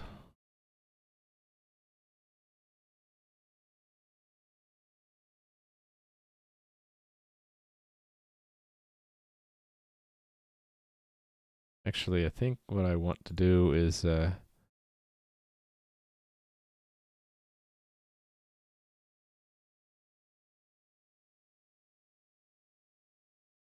include it in subs.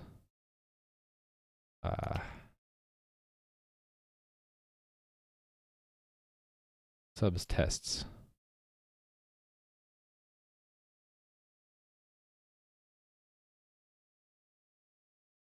Right, that if this created it, should destroy it at the end.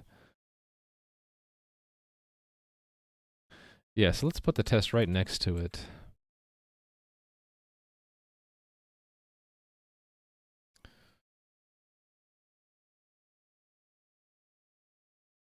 See, ECS subbed admin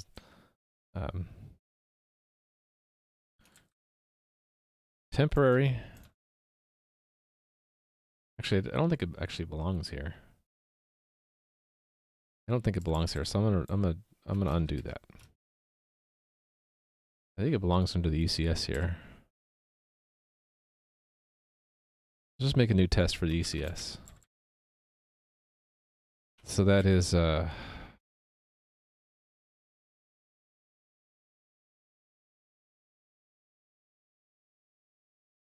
that a logout event is generated when someone logs out. That's all I really care about. So ECS logout event on client logout.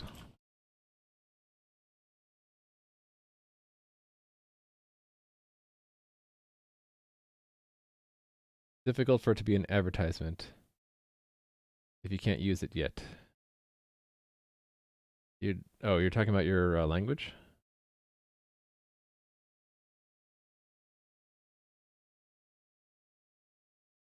Huh.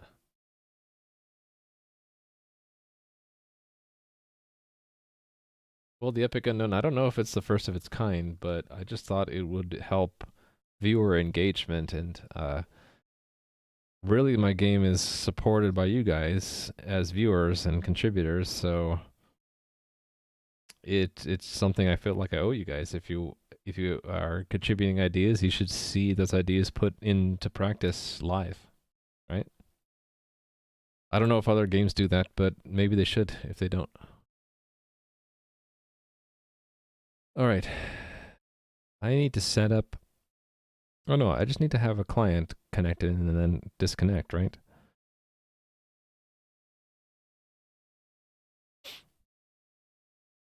So it can be any kind of client.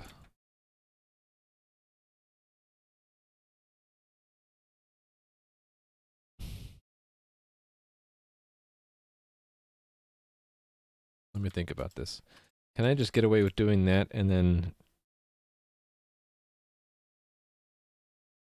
just invoke? I can just invoke the system directly. So components.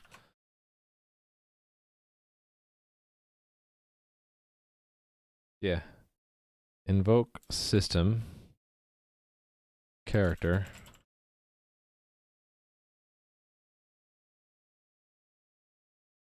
Oh, and this invoke system, I should also make the game time optional. There we go.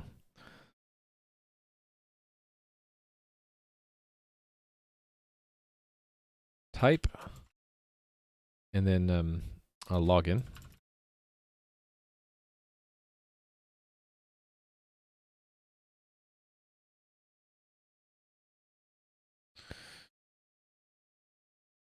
Server, whatever. Well, let's make it consistent. 85. Client 1. And then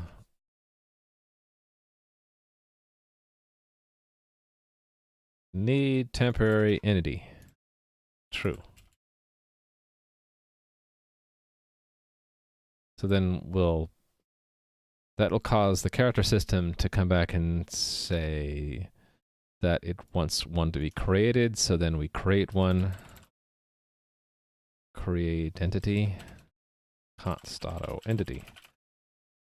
And then we have to feedback again to tell it which entity. So that's another invoke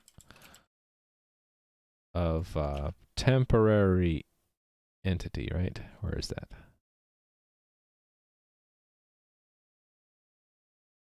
Temporary entity.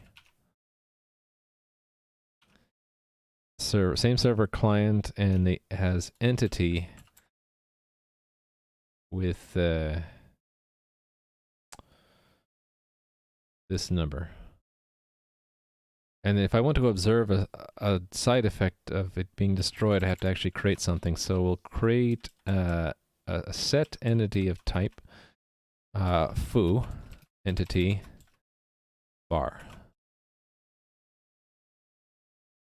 And then the act is that we do a logout. So that is admin disconnect.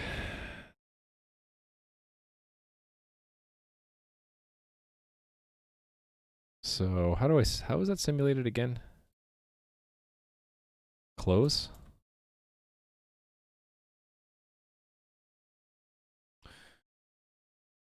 I don't know if I actually do this anywhere.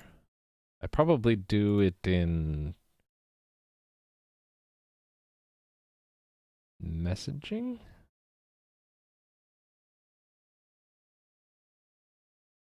Like connection closed.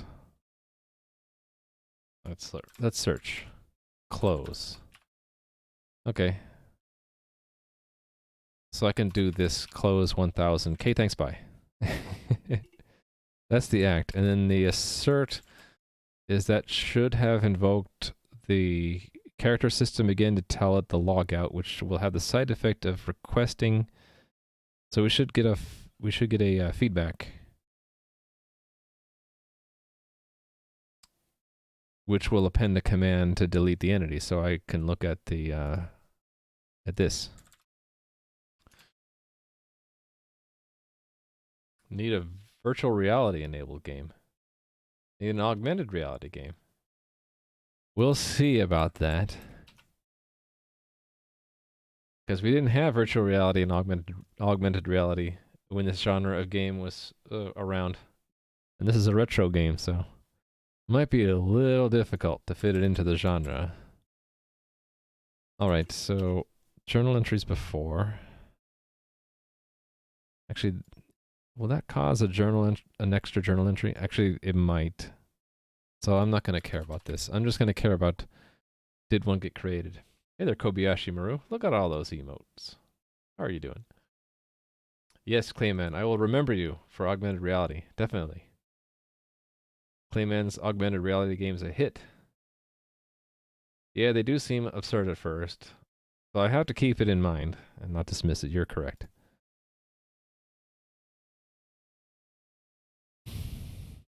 Okay, I want a version of this where I looped through. Do I have that in this file? No, but I probably have it here.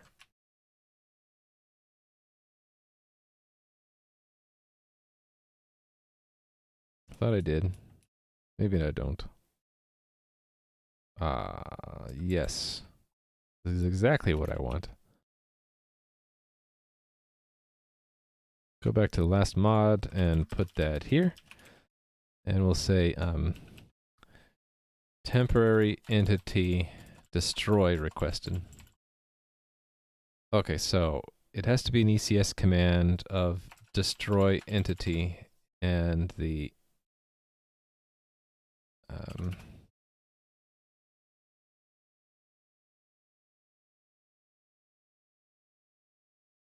entity. Actually, is this use keys? I forget. It does. Okay.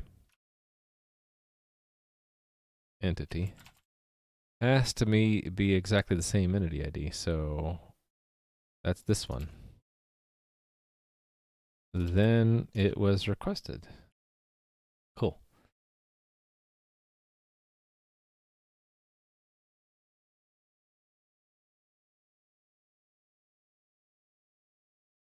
Let me make sure the test is valid. To test that, this close should trigger the log out that I saw. Where was that? That in profile? It's where, again, where this player ID is set to 0. So let's remember where that is. And then go here. Yeah, so I want to see it hit there.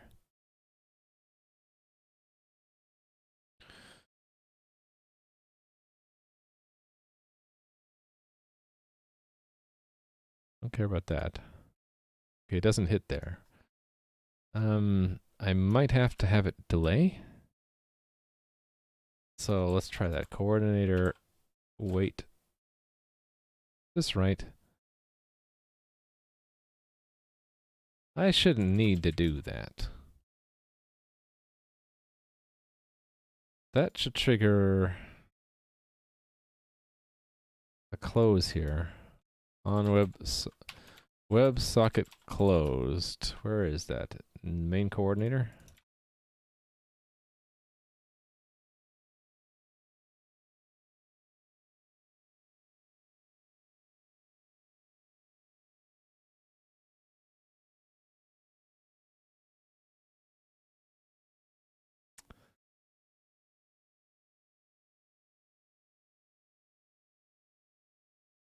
Oh, does that have to be simulated by the WebSocket? No, it shouldn't.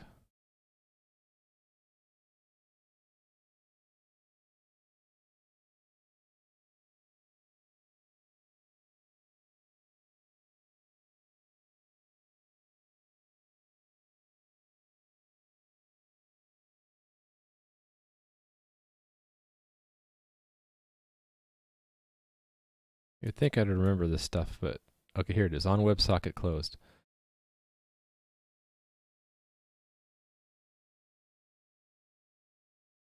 Debug. Okay, so it gets there. Oh yeah, so it's not in the main thread context. So what is the main thread doing at this point?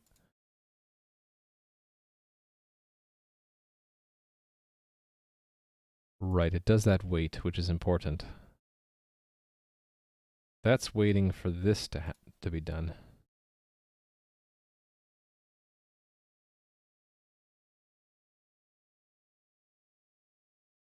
Right, it goes, admin's disconnected, goes into hang up client,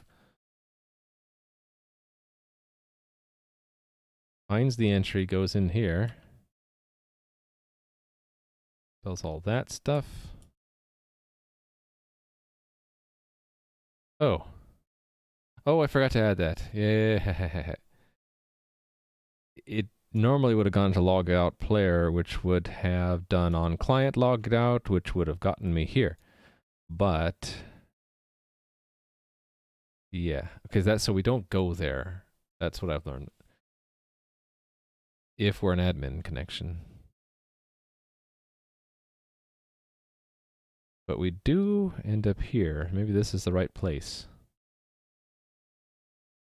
Depends. Where is logout player called from more than one place? Oh, can be called there too. Okay. There's no one common place where things get funneled to.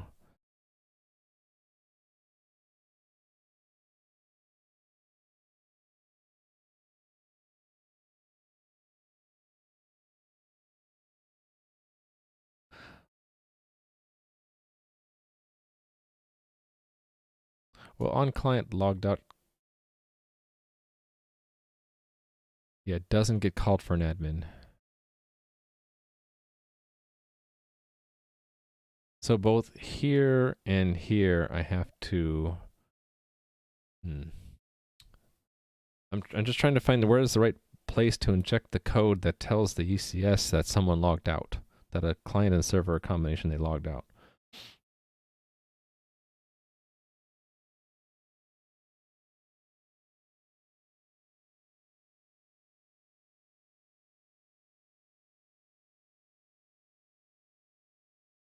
It's going to be different between a player and a client. So if it's a player, they could be logged into any server, even a follower, and there was a client report for that, right?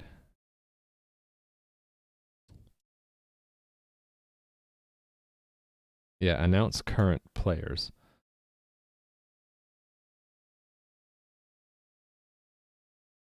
Which sends this current players, which ends up coming back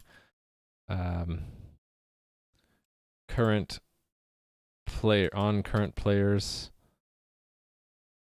which appends a client report. So client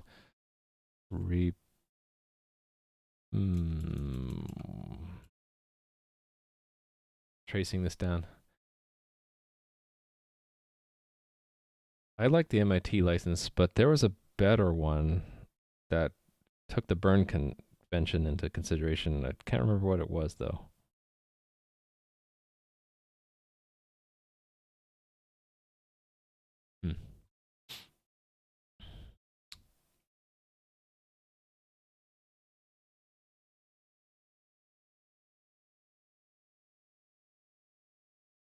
Client report does what?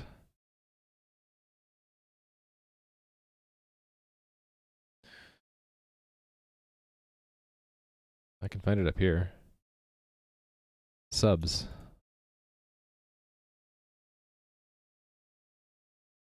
Okay, so yeah.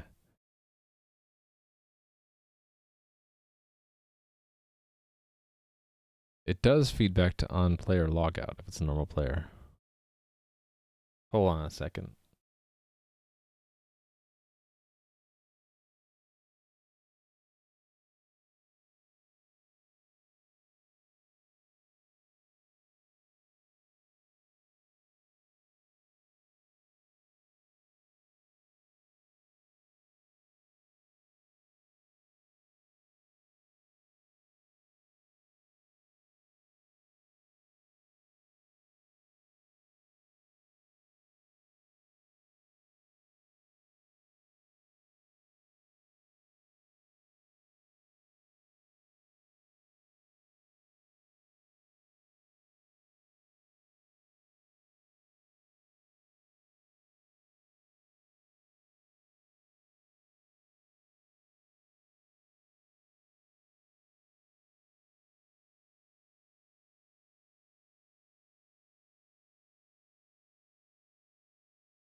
Sorry about that. That was a phone call. Pretty sure it was not a robocall, and I was correct. It was not a robocall. All right, back to work. Thank you, Nui. So yeah, on player logout is 1 point. Right. And that's the point I had chosen for moving a character to the logged out zone. So this will work if it's a... So I don't have to worry about this. I don't use temporary entities at this point. But if I did, I would do it here. I'm not going to worry about here. So the place where an admin will get to is not here. Back, back, back, back.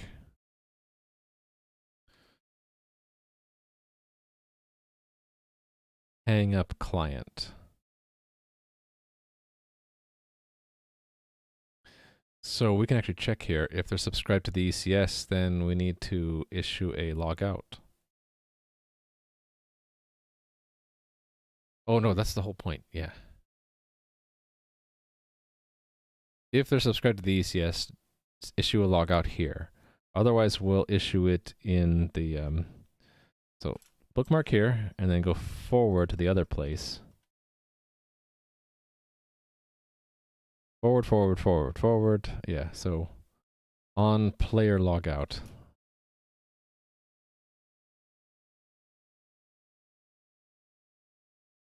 Yeah, logout player, it actually has to go through the and actually execute that. And when it comes back, it's where it calls where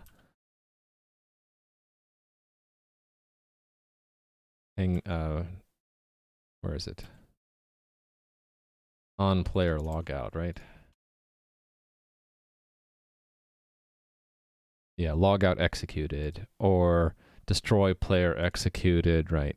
Client report executed. So they all feed back into here.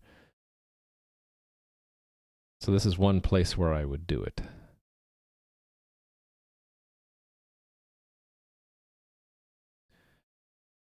Actually, the coordinator is not supposed to invoke DCS. It's the executor that does it.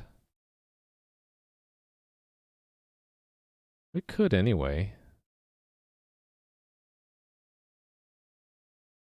There was a license I saw the other day. I don't remember what it was for. If I find it again, I'll let you know, John Mega. But they mentioned it was it was based on MIT, but with the burn convention changes applied. So basically, the MIT says something about says some unnecessary clause about copyright, which you don't need to say anymore because of the Berne Convention. So it was like an even more streamed down license, taking into that the copyright changes. That it was like part of what is it? Berne Convention. Let's look it up.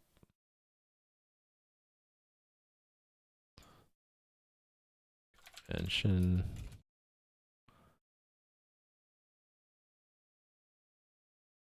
So it was in, I guess it was a long time ago. Or was it just updated recently?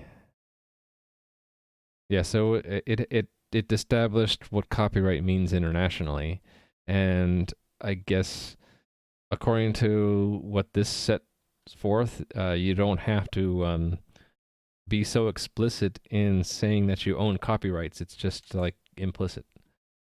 So let me see if I can find this again. Berne MIT yeah. What if I find this? I'm not sure. Not sure if I'm gonna find it.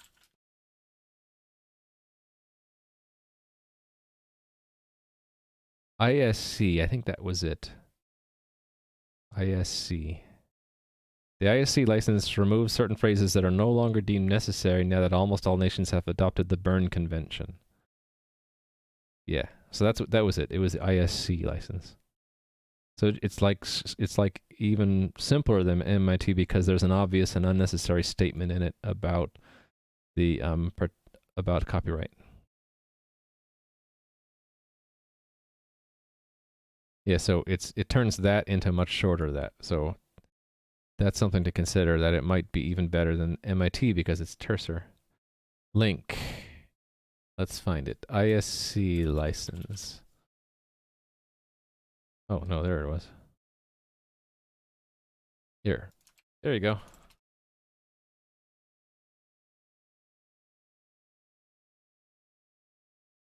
So yeah, it's even terser. They have like compare it to the OpenBSD and MIT. It doesn't have language deemed unnecessary. There you go. We found it. Yay. I don't know if it's the ultimate license. It's very, very permissive. So some open source you don't want to be so permissive, like like GNU, where you want to hold on to some rights. Like you can't copy the code and make it proprietary, for example. So if you don't want big companies to take your code and make proprietary forks, then don't use ISC, MIT, or OpenBSD. You need something like GNU, public license, right?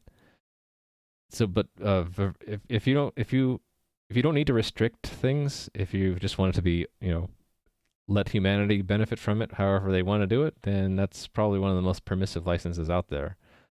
Other than the what is it? DTWT. Have you heard of this license? It's got an explicit word in it. Do what the F you want license. WTFPL. Is that it? No. It's this third thing. It's got a bad word in it. That's the most permissive license I've ever seen. Yeah. So that's the most permissive license that I've ever seen, is that. It's do what the F you want to, public license. Do whatever the F you want.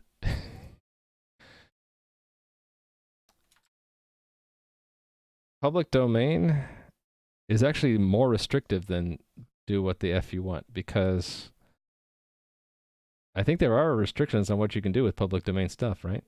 Hey there, Isley. I don't know. I'm not a lawyer, so don't take my advice. But I'm pretty sure public domain is at least somewhat restricted by copyright. I think do what the F you want probably releases all copyright claim. Or maybe it doesn't. I don't know. Yeah, don't take my advice. Please don't.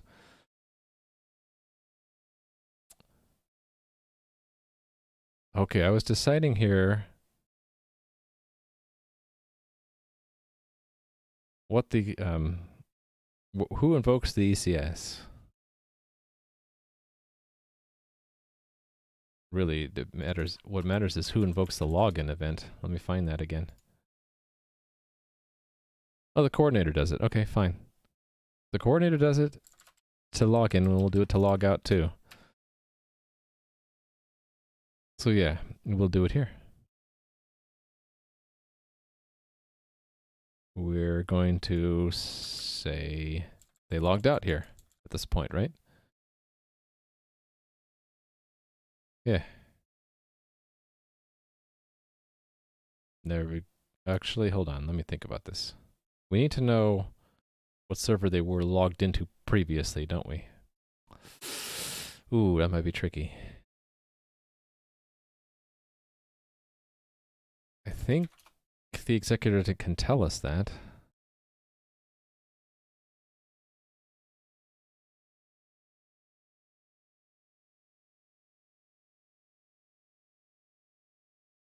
Hold on, let me find what the executor knows. It knows something. On log out.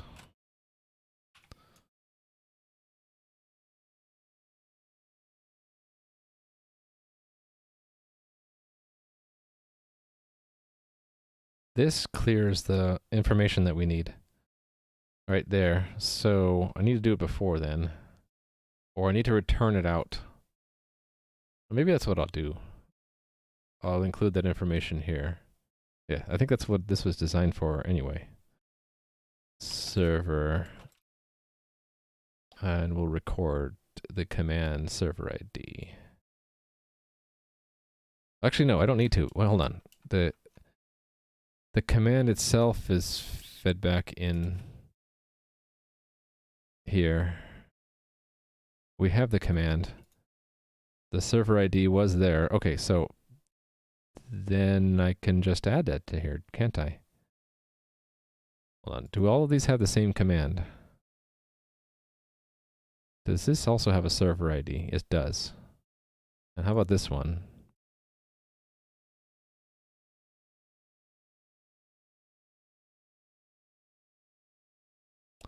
This just has players. I can fix that though. Hey there, Cthulhu. You found a nice site explaining MIT? That's good. I should study that too. Because I've been using that license. Might want to change the license if it's not good. Okay, so the information about where we were logged into is needed. On client report.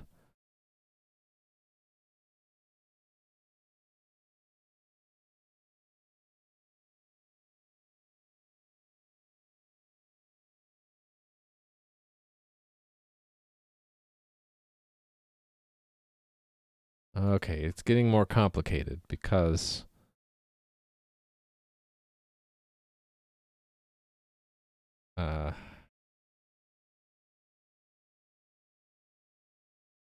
this and this are not added to that. Shoot. So it's going to be more complicated than just a set. It's got to be really a map. And that's the key, and then the value is the server-client combination, right? Well, no, the server is known, so it could just be a map from int to int. Yeah. Either a bad idea. I'm going okay, but I'm kind of jumping down this rabbit hole of information that the game systems need is like right here. This client ID is needed, but it's set to 0 and it's not returned. So I'm like, oh, I need that information. I suppose I can just make the change. So this would be a returning a map instead of a set. Map int to int.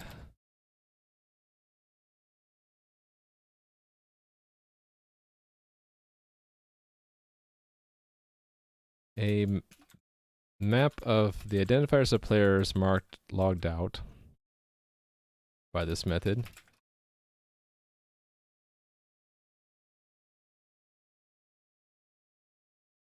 Map to the client, the identifiers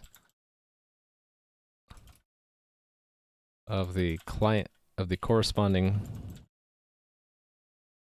clients those players were previously logged into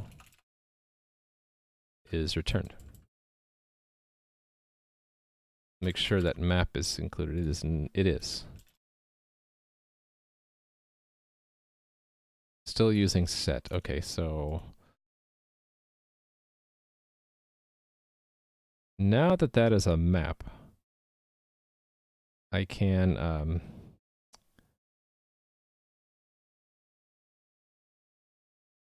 add the key value here.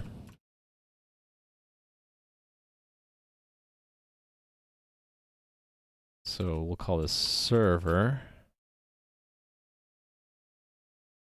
Hold on, let me think about this. We don't need the server because it's in the command, so it's just player and client. That's first.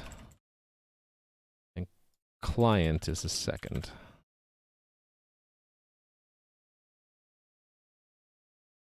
And then that and that. Okay. Then here that map goes there. That's there goes there and there. So I don't need to do an insert. I just do record first equals record second client ID with no void in front. Oops. No void in front. Decided to go with MIT. That's what I've been picking. makes known who's behind the software so they can be showered in praises, glory, cold, hard cash donations. Don't know about that, but maybe. Okay, yeah, this doesn't matter. Right, this we need to modify. Let's map int to int, and it will be player ID should map to the client they were logged into, which is 1, right? Log out, yeah, so it's 1. I think. I log player 2 into client 2. Where's player 1 logged in, though? Oh, I think player is logged in by default.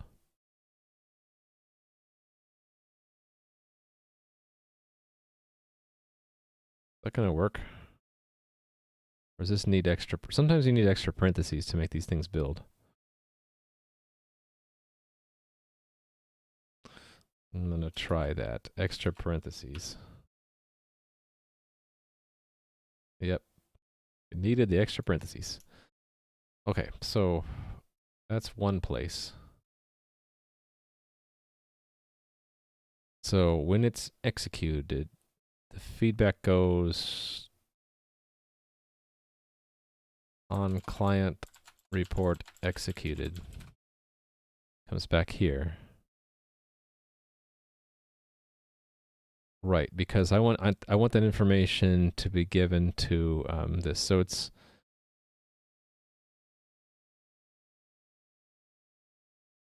not that, but player, and then there's client. Is client. Right. So if I want player server and client, server I know, because that is in the command. In the I guess I need to interpret the entry. Hold on.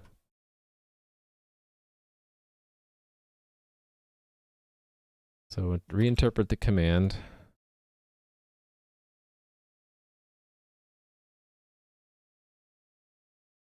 And then the command has the server in it. Yeah.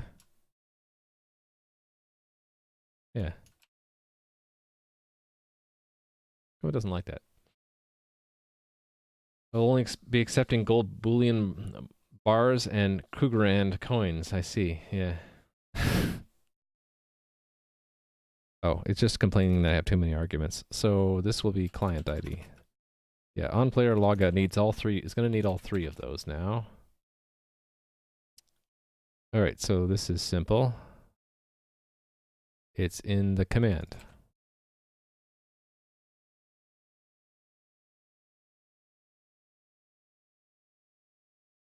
All right, and probably the other commands too. Let's do the right thing and fold. All right, and then just grab that, and that goes here.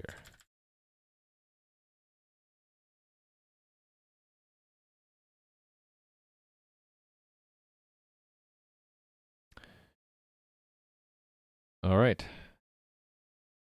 And then we just need to declare them all here. Server ID, client ID.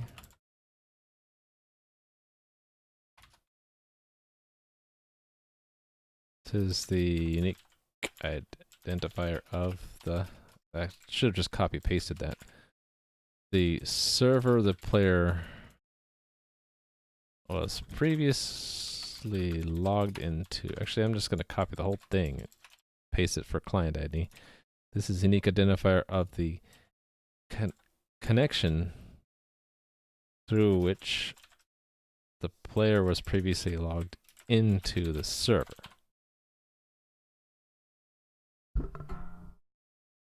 Oh, was that originally a Dutch word? Never knew that. Okay. And here is where the body of that function is. Because I need those two at this point because I'm going to invoke... Where did I decide to do that? Right here? Yeah, right here. I'm going to invoke the component system. Oh, we're already all there. So I just see components. My mic is not in the place I want it to be. It's bugging me.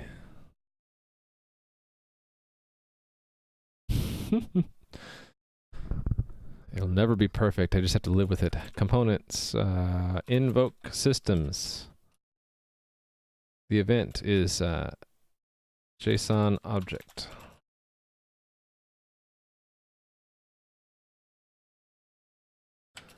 Type log out. I guess we can include the player if since we know who it is. Player ID.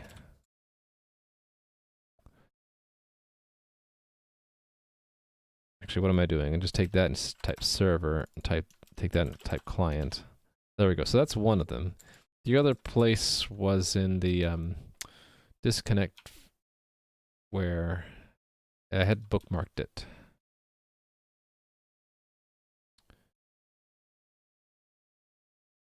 Here it is.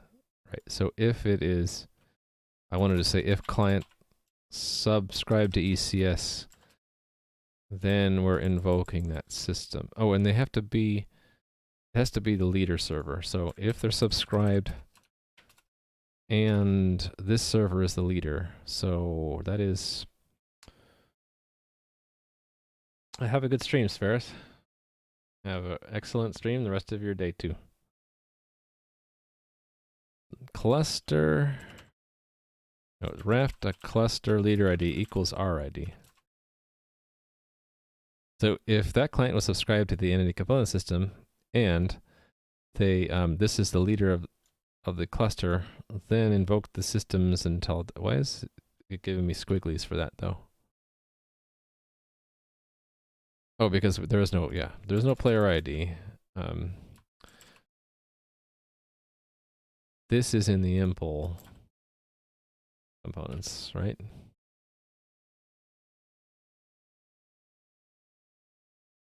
Okay, now what is a server and... Oh, it's our server ID. So it's impl instance ID. And then client...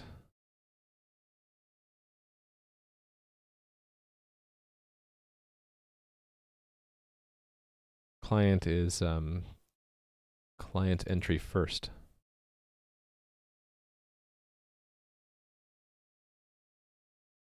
Right? Oh no, that's the WebSocket. So it's client ID. Yeah, there we go. All right.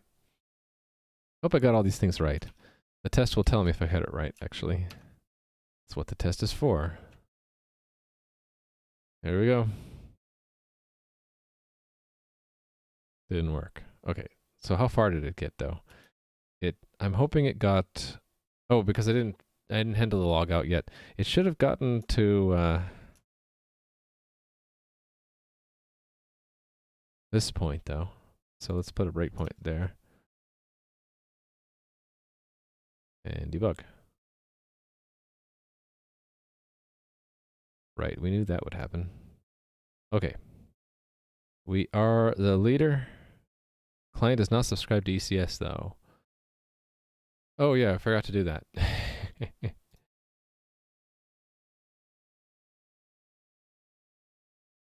Yes.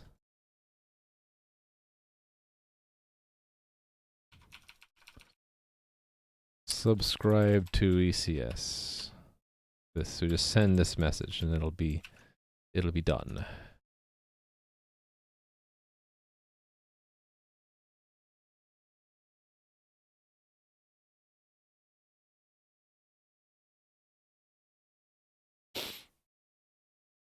Right about here.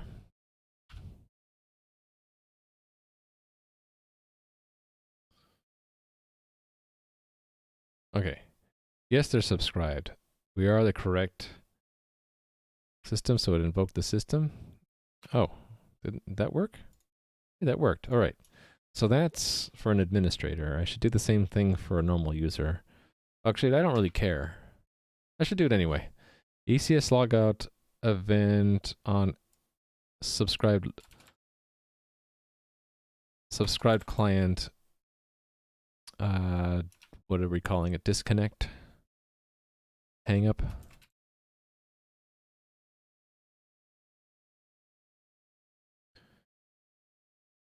And then a similar thing for a player. So ECS logout event on player logout.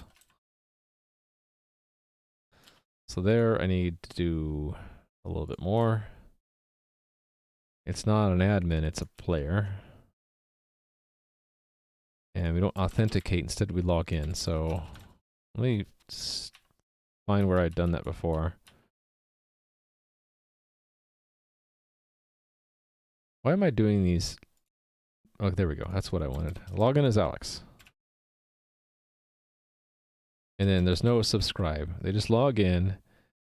And yeah, so we'll just manually say we need a temporary entity for that character, you know, for some reason.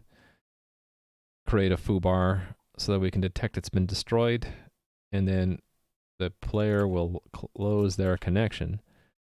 No, that's not what I want. I want them to actually log out. So it's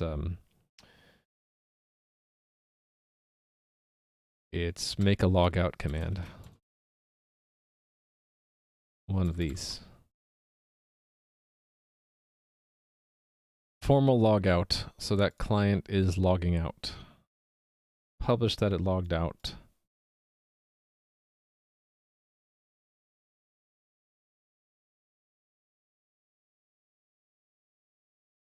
Yeah, it is. I am from Mars. So that is set up through font ligatures. So if you have a font that supports it, like Veracode, you by turning that on, it merges the characters together. So if it's off, it just does that. But if I turn it back on, it merged them together. That's called a font ligature. So I didn't know about that until a few months ago, and one of my viewers said, "Hey, try out Veracode, turn on custom ligatures." I'm like, "Oh, that looks cool." So now my arrows look like arrows and not like minus greater thans.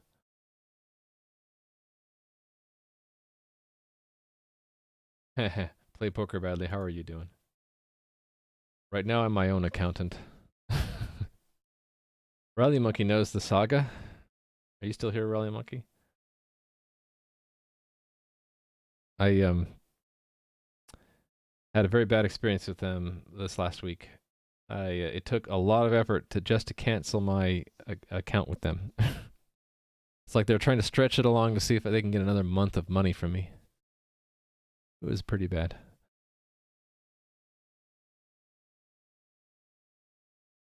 Okay, so that should work, right? Because that'll say on log got executed, and then it'll invoke the ECS, so that should work. What are my thoughts on Rust? I haven't made a command for that yet, and thanks for the follow. I am from Mars. Rust. My thoughts on Rust are like what I said yesterday. I don't know Rust, but I've heard a lot of good things about it.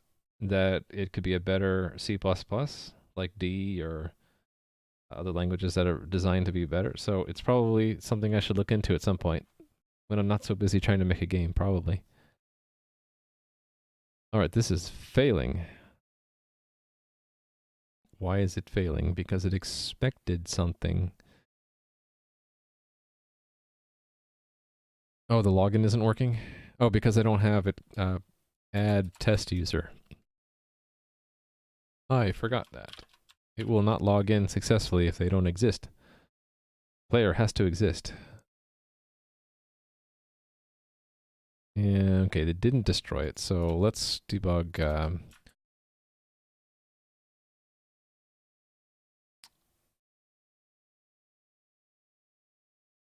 hang up client. Actually, it should get to there, right?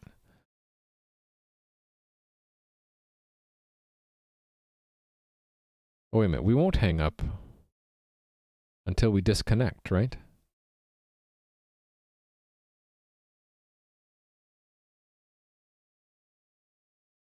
Hold on. On player logout. Oh, it's here. Yeah, it's here we should get to. So let me put up the breakpoint here. And go back and to the test and try again. Great debug. It never got there. Why didn't it get there? On player logout should have been called when it executed the logout. So maybe the logout isn't executed. So let's see what's going on there. Opa. Hey there, Thiago. How are you doing? What's Opa mean? Debug. No error.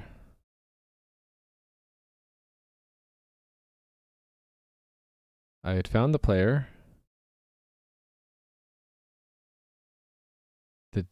Hold on. It didn't... Oh, shoot. I know what I did wrong.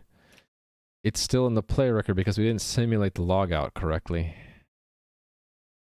Right. So right here, we actually have to do a logout ourselves because we're simulating the whole thing. You know, mock executor and all that stuff. So players log out has to have the ID of the player, which is test user ID. Cleared, sure. So I need to do that. Oh, I forgot to do that. I run into once a month or so. It can't. Oh no, never mind. What's not a glitch? It's because I'm still debugging. Can't build the thing you're still debugging. There we go. Let's debug again. All right. So now it should be zeroed out. That's good. And the command carries the numbers, so that's good. So we're going to step into that.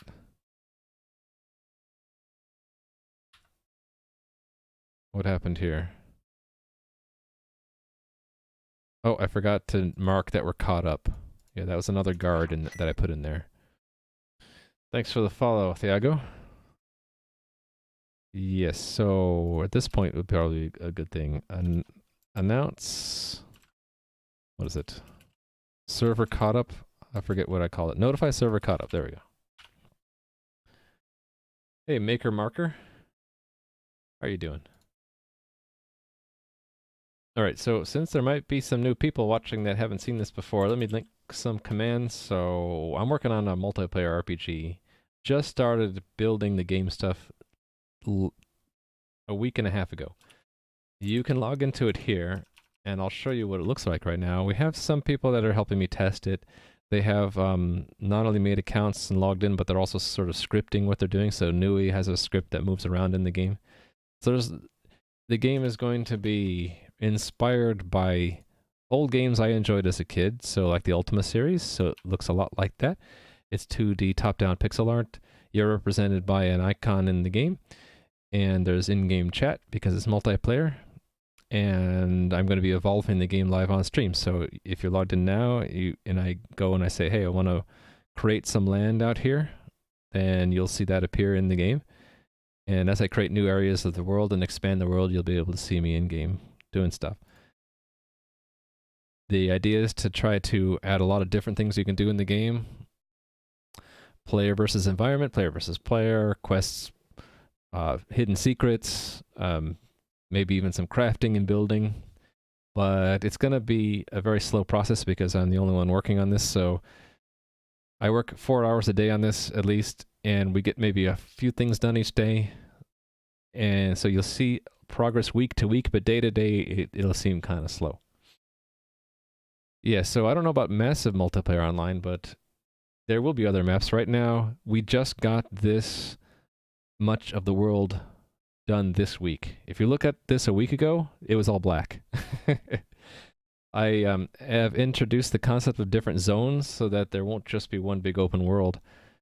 If, like in these old Ultima games, like a town might be represented by a tile, and if you were to walk over to that and hit enter, you'd go into the town, and that would be a zone transition. So now you're in a town map instead of the overworld map. So I'm going to do the same kind of thing.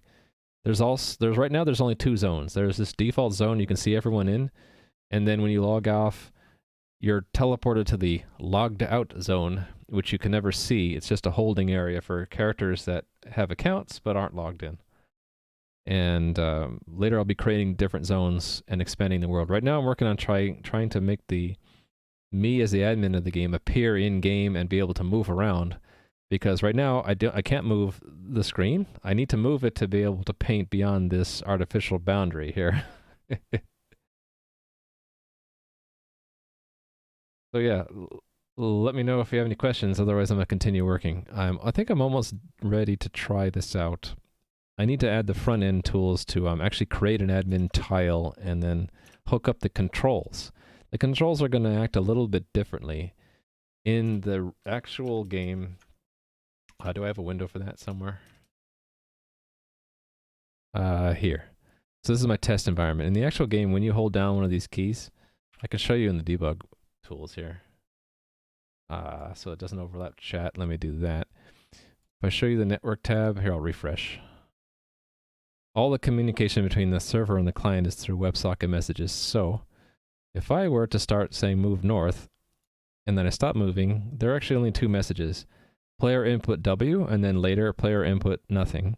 In between, the server has decided, I want to move your sprite, north 6 different times, right? So that's because all of the logic to control the player movement is server side for normal players. The difference for the administrator will be, I need to defy the rules of the game, and when I move, it's basically, I'm going to teleport myself as far as I want. So I'll probably have to I'll have to do the timing myself, or maybe just every click will move me 1 square, and not have any cooldown or anything. And it'll look like I'm a player in the game, but I'll be basically indestructible. Until you find out the secret way I put into the game to kill me. But no, I haven't done that yet. So I've been working all day so far on the machinery for creating temporary entities in the game that are tied to the administrator console. It's a bit of boring stuff, back-end stuff, but I'm almost done with it. What's this all built on? So the back-end stuff, I don't have a really good picture, but I can show you. It's just a executable that I run, and that spawns 3 more executables, and they are servers. Actually, I guess I can show you this page in the notes here.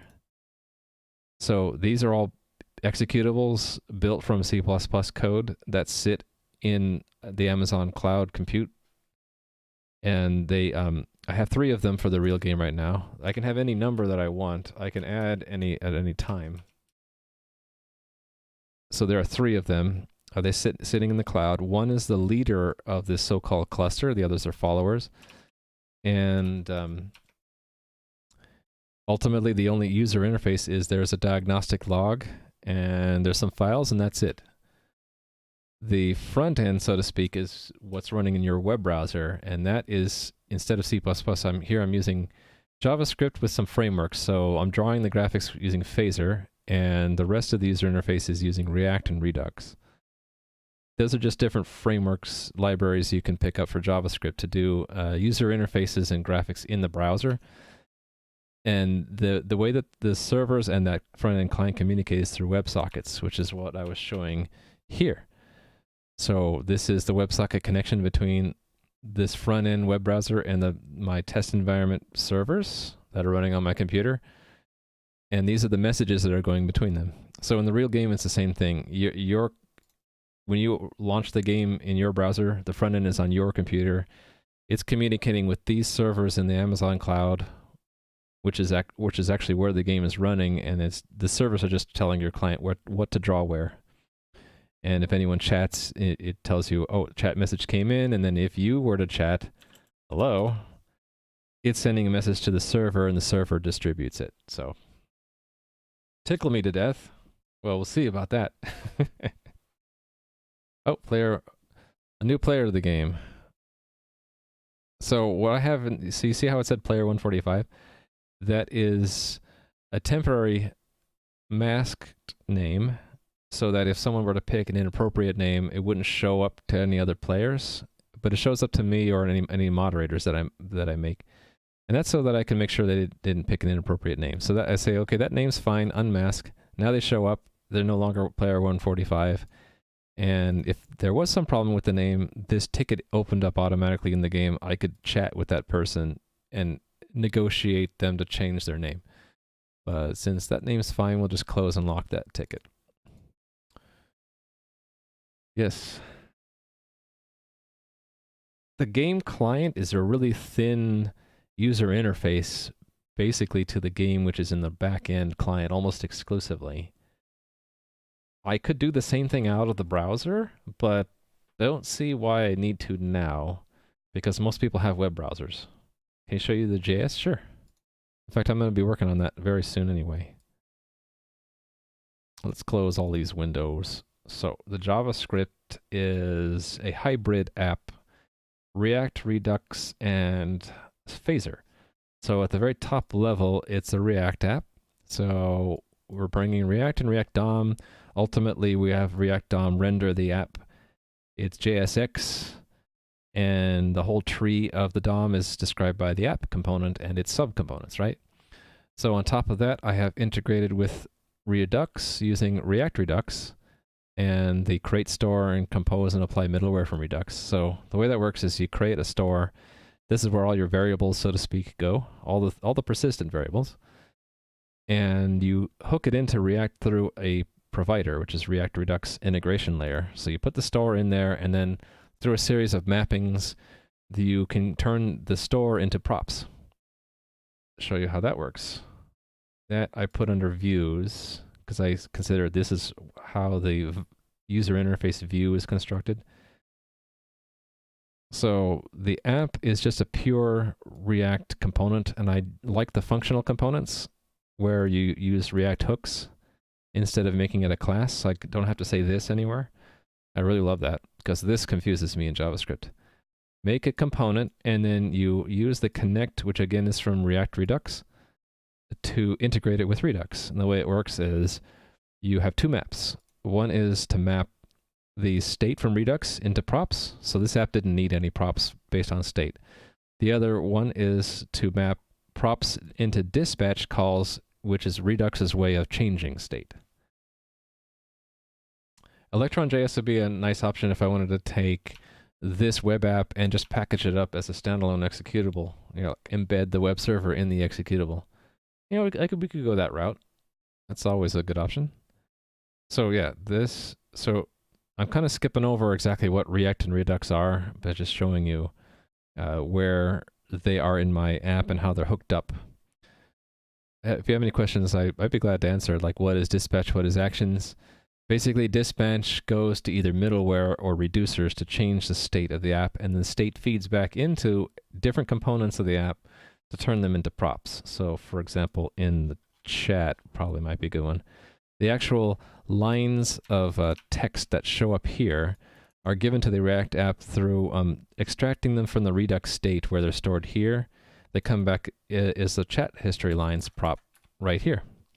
And if you were to type something into this box and hit send, that calls the onSend chat prop, which is dispatching an action to send that line of chat to the server. And then whenever there are side effects or other things outside of React and Redux, I found it's convenient to handle that through Redux middleware. So what's that Z there doing there? Redux middleware kind of looks like this. For example, my game connections are all in middleware. I use WebSockets. So I have at some point an action that will ask the game to connect to a server, and instead of reducing it to Redux state, we do the side effects like make a new WebSocket, add some listeners, and the middleware manages its own state, so to speak. So when we define the middleware, I set up storage for the sockets, mapping between sockets and identifiers, that kind of thing, and middleware kind of hooks in between the dispatch and the reducer. So we capture certain events like connect to server, send to game, and instead of reducing them to state changes, we actually do things like send things onto sockets and stuff like that. You've been learning Java in college. You can make your own hash table. We haven't yet done much at all when it comes to making things with the GUI.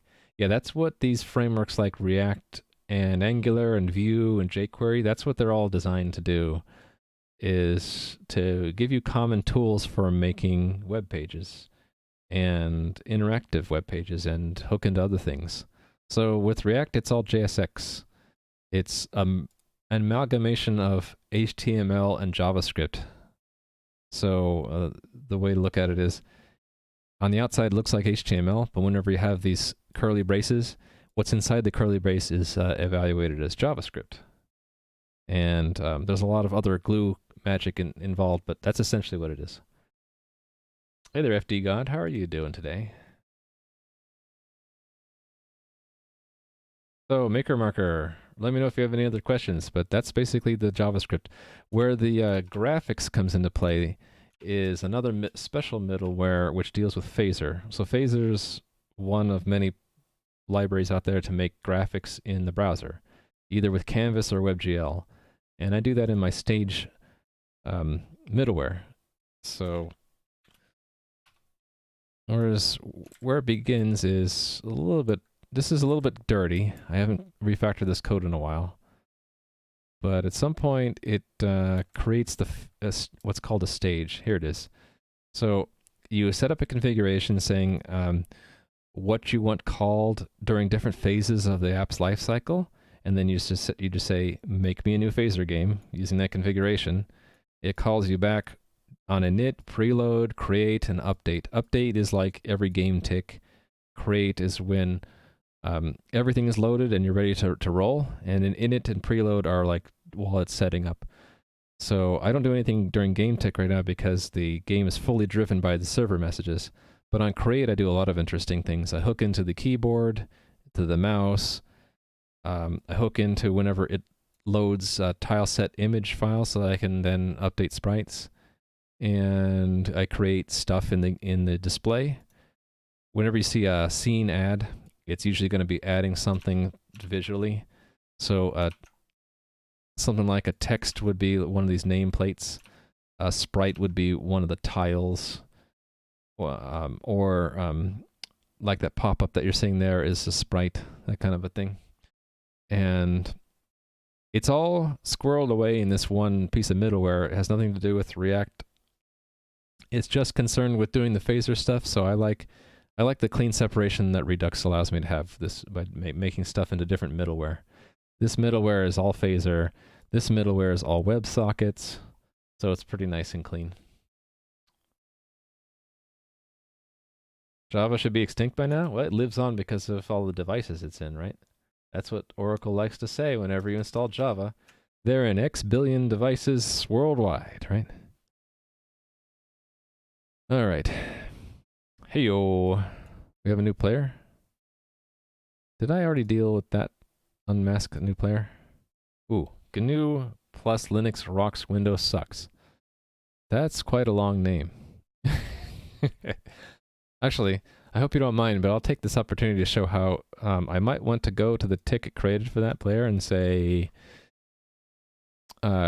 could you please shorten the name? Thanks. And then I would just leave that ticket open and leave them masked for now. Although it doesn't really matter.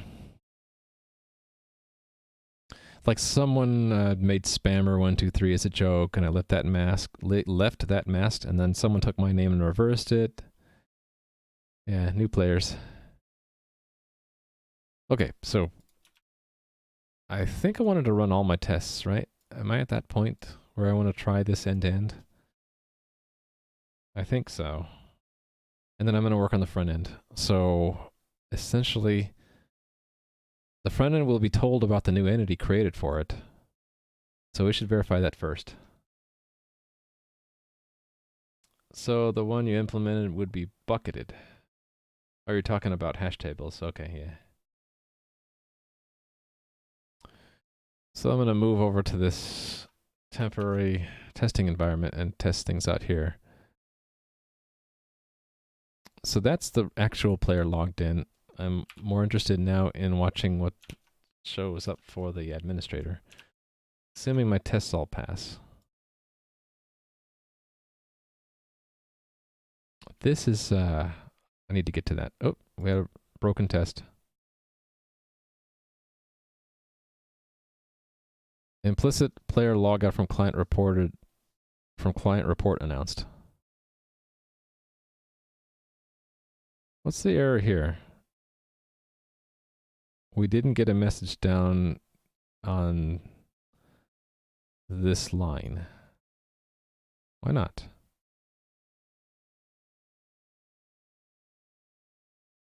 Did I screw that up? I probably did.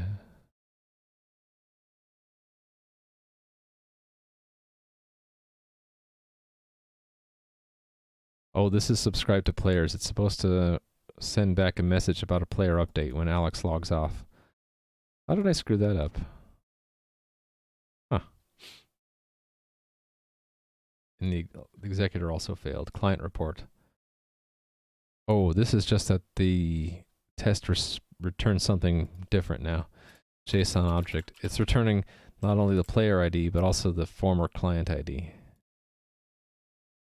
So this is a player is 2, and the client is whatever I mean, it's obviously 2, but is that what it should be? Client 2. Right, because we told it 1337 log out everyone but 1, so that'll be a 2. Yes.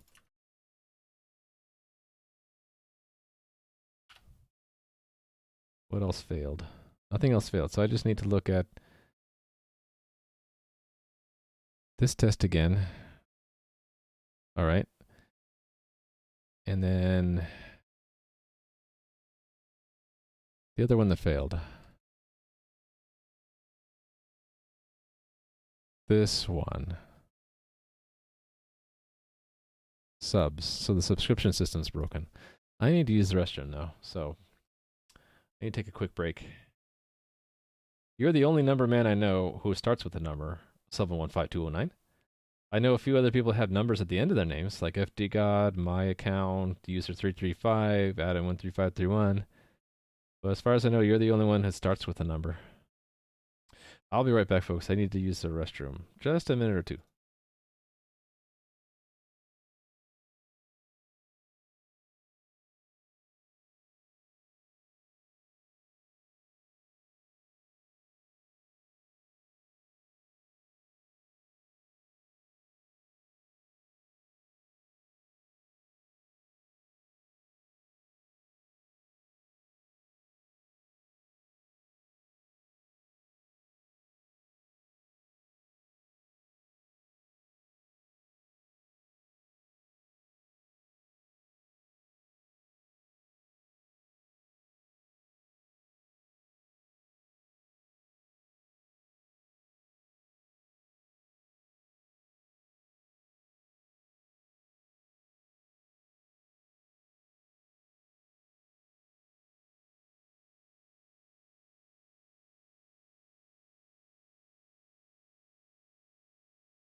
Hey, I'm back.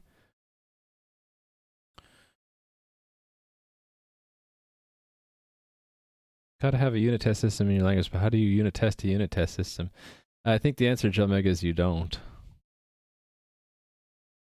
That's my general answer to how do you test a test. You just don't. It's exempt. It's like, that's a good analogy. Can't think of one. But is it, just using it will test it, so why do you need a test for it? Same thing for user interfaces. I don't usually bother writing tests for user interfaces because the user will use it, and so if anything's wrong, the user will know. Especially if the user is also a developer, so. Things that are inherently self-tested don't need to be explicitly tested, right? K plus 1 implies K, yeah.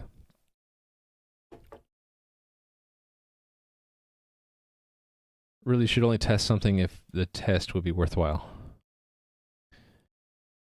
And worthwhile means, is it worth the expense, right? In terms of time and complexity, maintainability, price, all that stuff. Okay, what happened here? 2 players log in. One of them,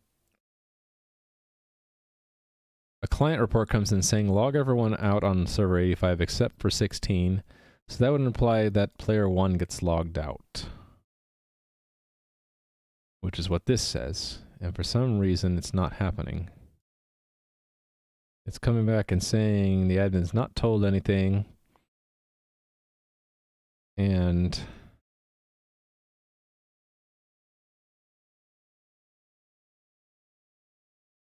right, we didn't get any messages, so why not? That should feed back into, hold on, the subs. Yeah, right here. So let's see what's going on. Debug that guy. All right, so here the command comes in. There, it didn't happen. So player 0, client 0. That's not right.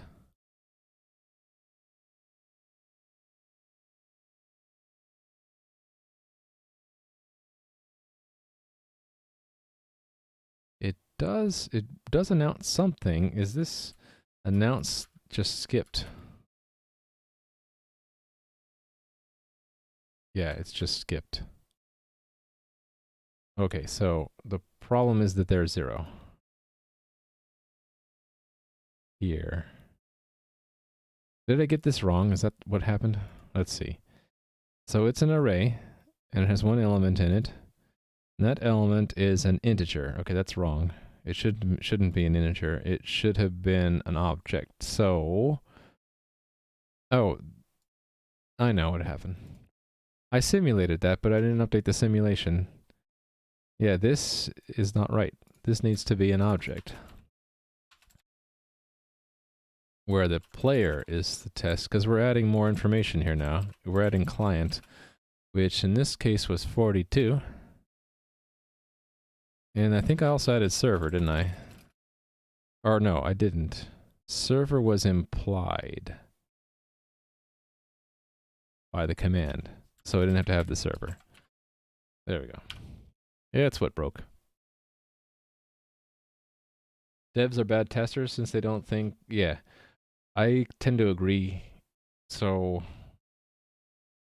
that might be one reason why I'm giving lots of points for people who find mistakes, because when people are trying things out for me and they find things I didn't, that's a necessary part of the life cycle of the app, but it's something that they didn't need to do, so I feel like they should be rewarded somehow. A big company might have QA, right? Or what do they call it? The people who do the testing, who aren't the developers. And you could argue which is better to have, human testers or automated testing, and I think it depends on the situation and the how much one costs versus the other. Yeah, exactly. But going back to your unit tests, should they be tested? If the unit test system is something you can break up into small testable pieces, you could test it, but then you would if it could test itself, that's fine, right? If it can't test itself, then I guess you'd have just a primordial or stripped down separate test system to test the test system. Ultimately, you got to reduce it to something that either tests itself or something that is hand tested or just it evidently is self tested. All right, so I passed all my tests. I think I'm gonna check this into a commit and then try to play around with the front end and end-to-end testing. Okay, I did a couple things here. I guess I'll just check them all in and they all go together, basically.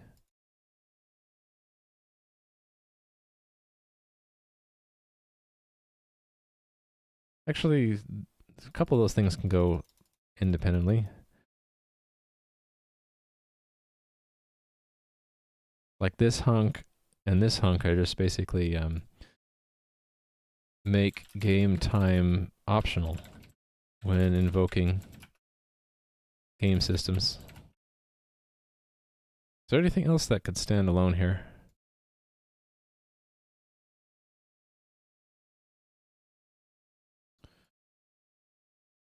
Don't really see anything that would stand alone.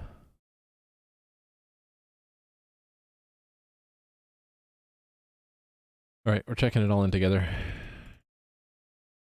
We'll let the tests guide us. So according to this, so this is overall, I'll do the overall comment in a minute. This change here is rename new character game system to character. That's that.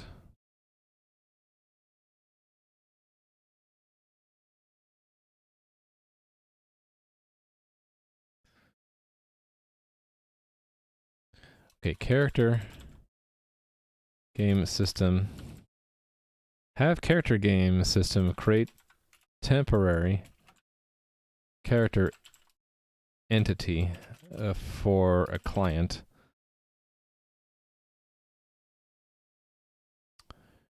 which requests it. For which one was requested. The coordinator is going to do that requesting. It's that need temporary entity. Client told about, alright, so have client game system, or it's character game system. Tell the client when a temporary character entity was created for it.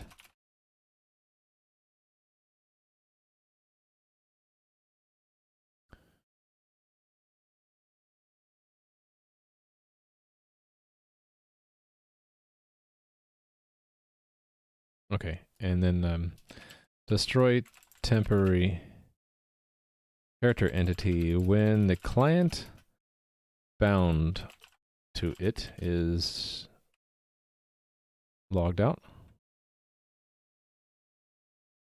That's the logout. Logout.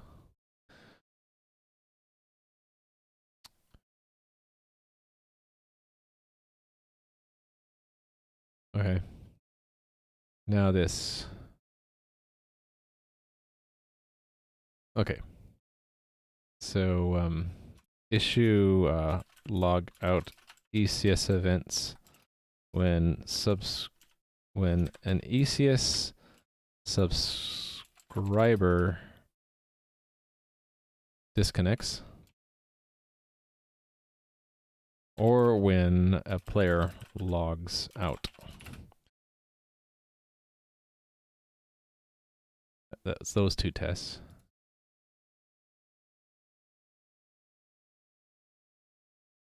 Okay, so this is executor feedback for logout command, or include client ID in executive feedback for logout command. Actually, it's not logout, it's for client report command. And then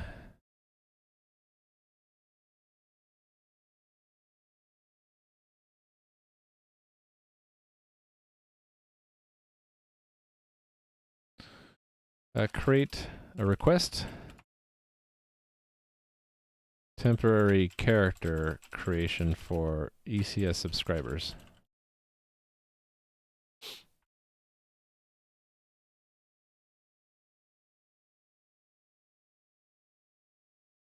Okay.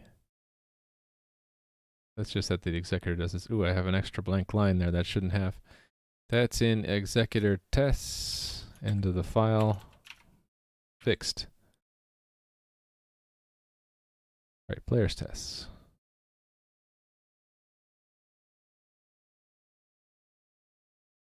Okay, yeah. Players log out all except. Have that one indicate the client IDs that were previously in the records of players logged out as a result of the method call. Cool. So what's the overall thing here? This is put in backend mechanisms to support temporary characters. And I don't think I'm completely done. I was thinking during the break that I'm going to probably have admin characters leaked when leadership changes in the cluster, which doesn't really happen unless I update the code or something catastrophic happens on the server. I have to think about how to prevent leaked characters, though. Right now, if it happens, I can just destroy them. Well, I can already do that here. If I wanted to destroy failed reality, I would just type destroy entity 1146, and failed reality would cease to exist. But yeah, if I had a leaked entity associated with the admin, I can type a command here to delete it. Ooh, is there a new player in the game? Oh no, that's the same one. Yes, beware.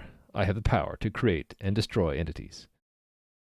That is a spurious chain. Okay, so let's work on the front end now. I can just restart the cluster and verify that it gets created, right? It'll get created and then destroyed when I log out. So here's the log in. So it should have created it there. So I can look at the game state log to see this. Doop, doop, doo. Go to game journal. Go to the end. Oh, it actually created 2 of them. Okay, that's a mistake. It actually created 3 of them. It shouldn't have done that. Why did it do that?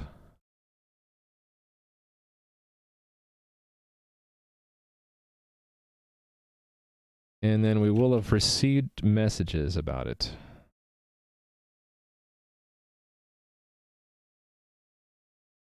$524, $526, and $525. So it created 3 instead of 1. That's not what I wanted. I wanted it to only happen for the leader. So that's a mistake I found right away. Execute order 99. Is it 99 or 66? Oh, you flipped it upside down. I see. Will there be Easter? Oh, yeah. There'll definitely be Easter eggs in my game. To become a chair? Why would you want to become a chair? Oh, so you control other players? I'd have to hide your name tag, so you'd look like a normal prop in the game, and then you just start to move around. I could do that. I like that idea. I like that idea a lot, actually. There you go, it's official. Okay, so thing is, if I disconnect, will it destroy those entities? Let's see. It only destroyed 1 of them. Okay, that's a problem. It destroyed 1, but created 3. It should have destroyed the one that it made on the leader. Is that right? Yeah, because it's 524, 525, 526, right? Yeah, so it destroyed one of them and not the others. Okay, let's fix that. I have to remember those numbers because I need to destroy those entities. Actually, it didn't create any components, so it really just threw away the entity number.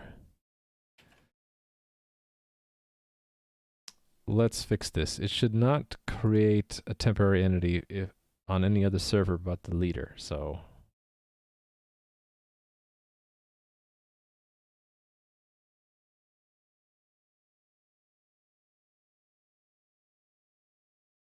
This is a login, right?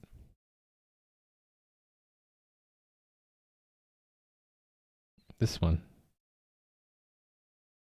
Ah, yeah. Okay, this is easy to fix. Do I want to make a unit test for it?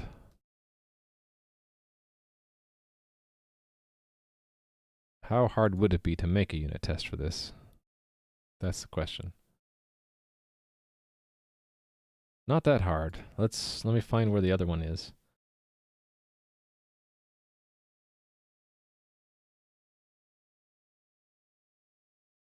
Is it in subs? No.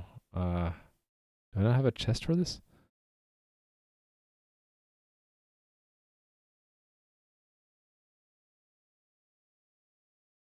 Why do I not see a test for it?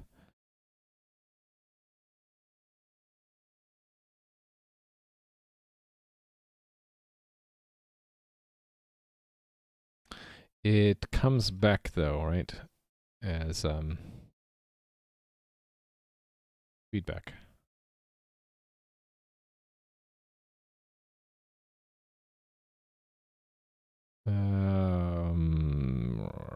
Grr. Temporary. What's the feedback for temporary entity? Temporary entity. There we go. Aha. Client tool of temporary created on client login. That's the component doing its job. So what about these other places? I think this is it, right?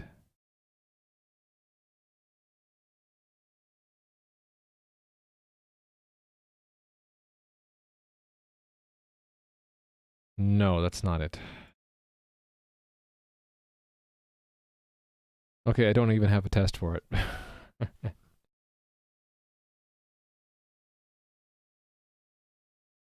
Pineapple, huh? Execute order 67. Extra cheese.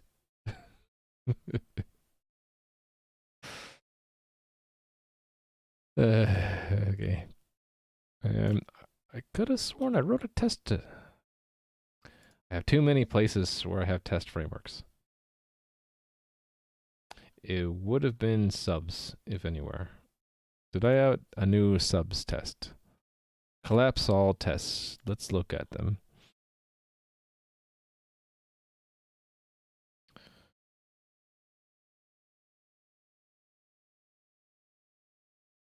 Would it be part of this one? Admin subscribes to ECS? Ah, yes. This is it. This temporary entity requested. So I need two versions of this. One is leader and one is follower. Admin subscribe to ECS.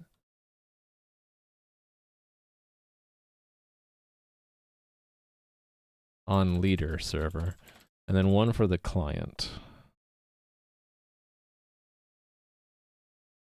Admin subscribe to ECS on follower server. Not client, it's follower. So there it's just mobilize and we're not a leader. So I don't care so much about this. I'm just going to add the admin connection, subscribe to ECS, and I will get no sprites back because I don't care about them, but it should get the message. And I'll get the tile sets, but I should not get a temporary entity requested. So that should be an expect false. This will probably break. Actually, it won't even get this far. It will,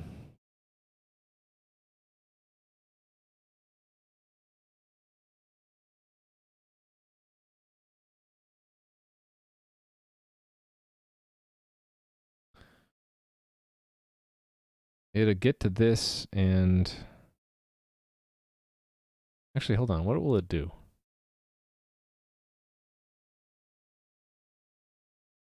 Let's see what it does.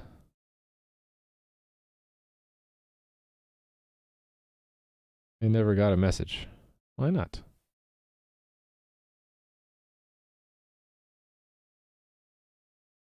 Why not indeed? Let me think about this.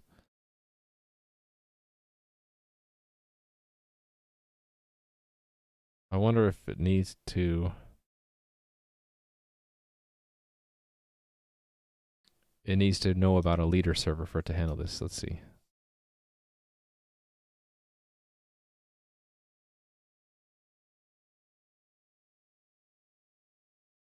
Yeah, this invoke, I think, does that. Got it. Okay. So it doesn't happen immediately. So, exactly. So it's not... So I need to have a peer, basically, who is the leader. Well, thanks for the follow, Yellow Turn. Messaging would be a good place.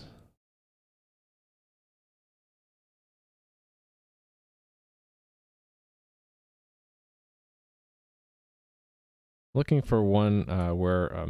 this is maybe not the best one. Profile, maybe. Yeah, here we go. Peer with follower. That's what I want.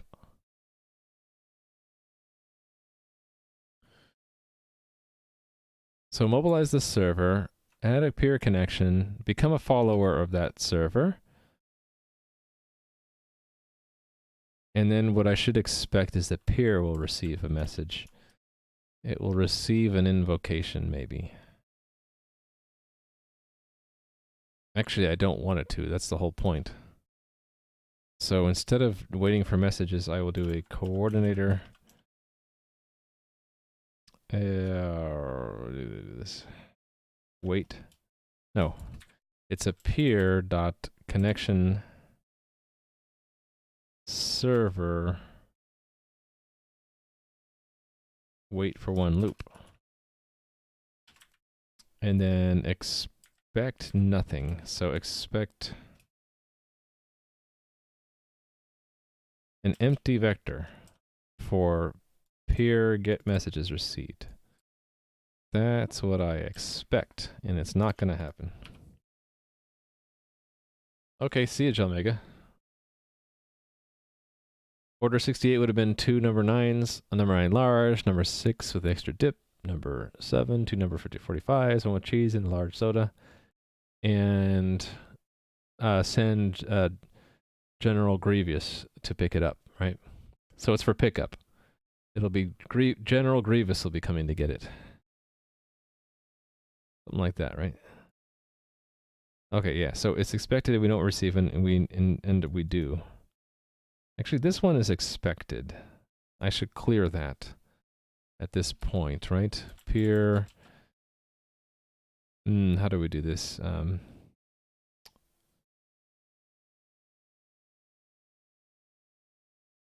Reset message receiver. That's right.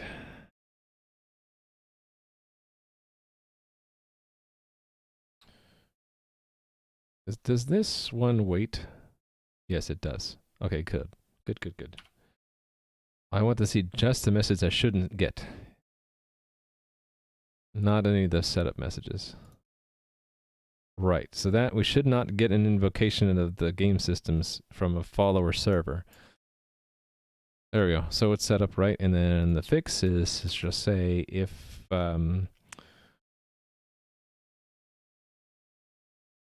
basically it's just if we're not the leader, or no, if we are the leader. So if impl raft cluster equals our instance ID, then do this.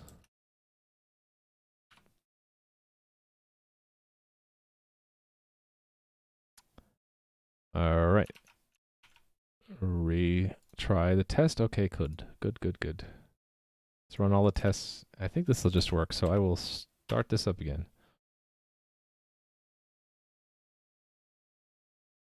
And connect as the leader, which means to take my token and drop it there.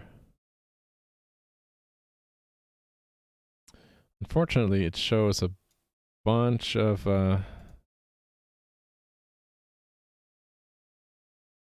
I'd like to X out these ones that are old now. Okay, so there we got an entity 527 from that server. Nothing from that server and nothing from that server. So let me go look at the game state. I should have pinned that one too. Pin it. There we go. So we have one temporary entity created. Oh, it actually went and destroyed the old ones. At what point did it do that?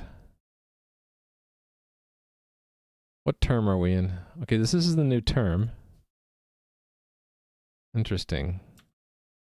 So what caused that to happen?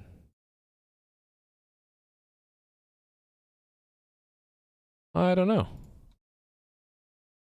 So here are all the commands that just happened in the game. Hey there, Metal Storm. How are you doing? Here are all the commands that happened in the game just now. How did it know to destroy these entities? That's what I want to know. I mean, that was good that it cleaned them up. How did it know to do that? Anyway, there was a login. Oh, is that because the other window is still up? Yeah. So that window is still up. That explains the login. And then there was to take them out of the logout zone. And then we created the temporary entity for the admin. And then it should have, yeah, it told us about that, right? In this client, it said 527. So in the admin tool, when I get temporary entity, I can take that number and then that's our representation in the game. So I would just add a tile and a position and then I would show up somewhere. So that's what I'm going to do next, I think. I would really like to know how it knew to destroy these things though. So what happens if I disconnect now? Log out. Okay, so it destroyed the correct one, and now what happens if I stop the game and start it again?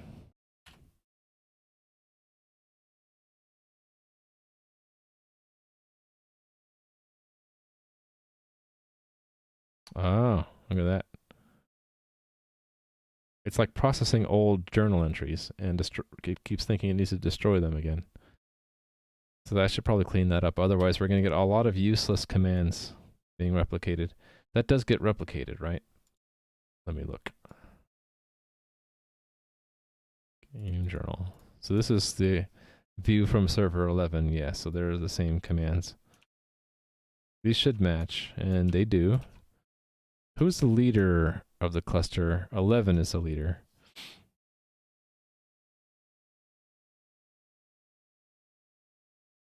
It must have been processing all of these old ones. And that was feeding back in, that was invoking the systems, and the systems are saying, well, I don't have such an entity, so go delete it.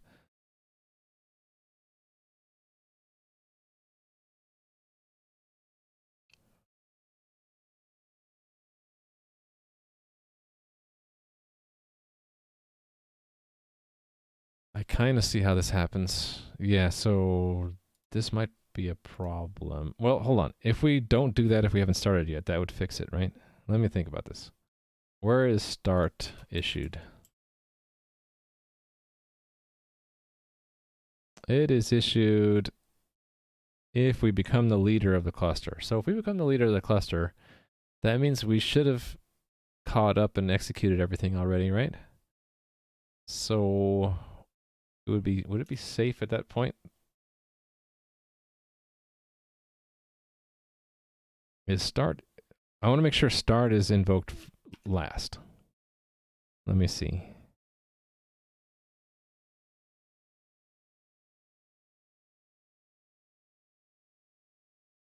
So, actually, when that happens, it will have appended something to the log, and I would have seen that. These client reports. Yes. Okay. So I think that is the fix. Is it's in the components. So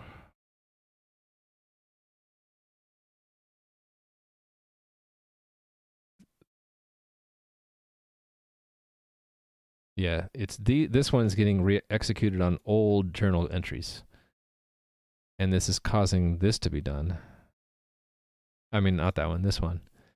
So we don't need to do that if we haven't started yet. Okay, so let's make a test for that first to recreate the problem. Components tests. We'll call this do not destroy entities temporary character entities before start. All right, and then we'll recreate the situation. I think it's this one. Yes, it's this one. And actually, that's exactly what I want, and except for this should have no feedback. In order to make this one have feedback, I have to start it. Actually, hold on, let me think about this. The setup does a start. It does a start. So how do I... Do I have to just delay the start? Hold on, let me think about this.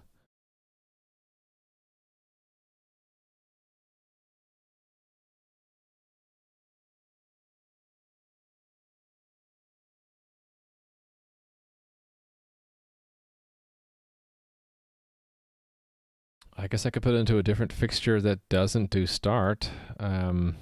Shoot, how am I going to do this?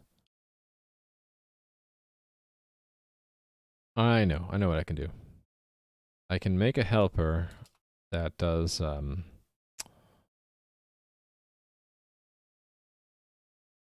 register, so void register feedback delegate, and then move this code to there. Would it be possible that with botting, a server refuses to authenticate you and times out until another server takes over? It can refuse to authenticate you if you got banned by having messages too frequent. Is that maybe what's happening? You might be getting a ban from too frequent messages. You're logged in though right now. So yeah, if you send commands to the game too frequently, which is possible with a bot, the server can disconnect and ban you for 60 seconds. And then during that time, you won't be able to authenticate.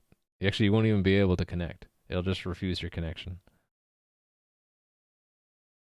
Yeah, and then it's only for that one server. So if it picked a different server, you'd get in.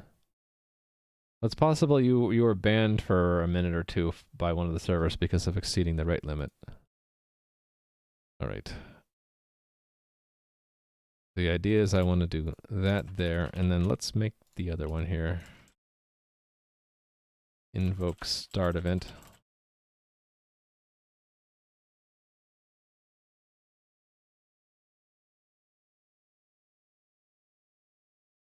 Okay, and then I'm going to do the recreation trick. So that is, in this test here, the arrange is we just make a new components. And then just register the feedback delegate, but don't do start. And that I don't need to do anything. Overthinking your choices now? You can log in, but that takes ages. Well, I can check off screen if you're banned right now from any server. Yeah, let me just move. Well, hold on. Let me just make another conemu and close this tab because I don't need it. And then, yeah, let me do this off screen. I have a command I can run to check if anyone's banned by IP address.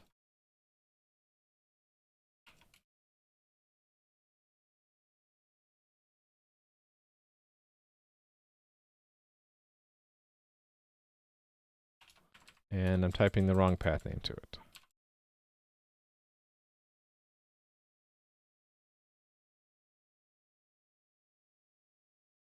Yep, there is an IP banned right now. I don't know why. Let me purge the ban. Yeah, server 3 was banning someone. I just purged the ban. So who knows? It could have been you. See if the problem's gone away now. That's my guess. Is that you pissed off one of the 3 servers. Okay. Let's run this test. And then this one. Right, so this is recreating the problem. It destroys the entity even though it should not need to. And the fix is to have a flag, I think. Is started flag. Started.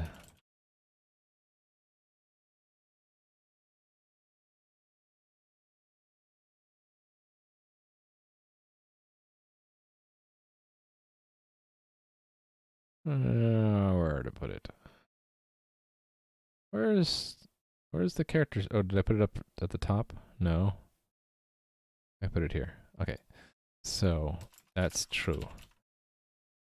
And then down here for a temporary entity, it is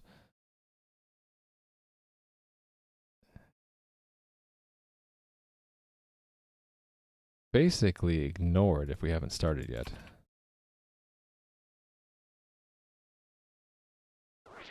So just return. Thanks for the follow, Rusty Rick. Yeah, you're welcome, the Epic Unknown. Yeah, you must have sent messages too quickly to server 3 and gotten it's an exponential backoff, so you'll be like banned for a minute, and then if after it unbans you, it happens again, it'll be 2 minutes, and then 4, and then 8, and then 16, and then, you know, eventually it'll be forever. Practically. Alright, did that test fast now? Cool. So let's try it in production. So now while it's processing the log, it should not delete entities.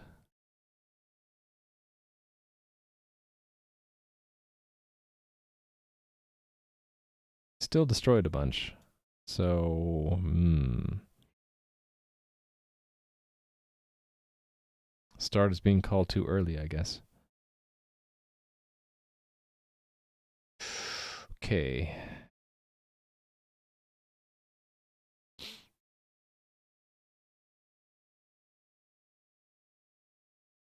This will cost 4 more, right?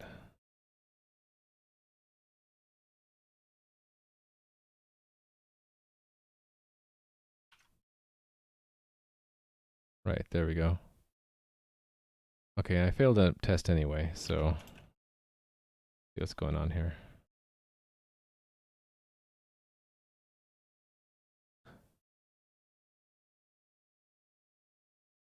Did I get the logic completely wrong on that?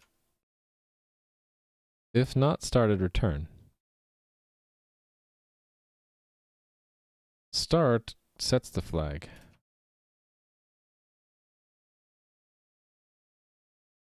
Oh, right. This is not in the components test, so it doesn't do the start thing. So I need to do that. Okay.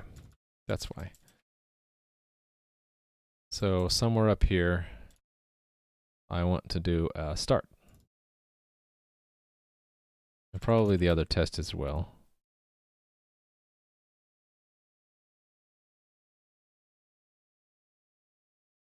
I also noticed that it has no notify server caught up there.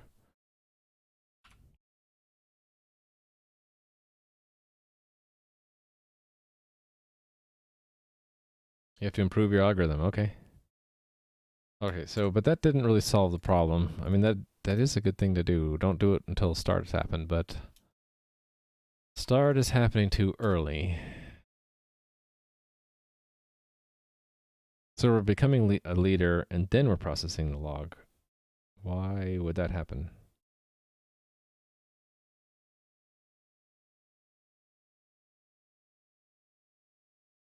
I think it goes to what happens in Raft. So I look at Raft.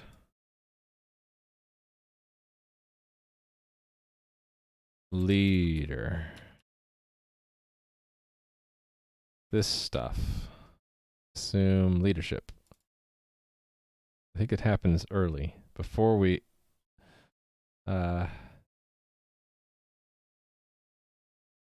Oh yeah, it does happen early. It happens way earlier than commands get executed.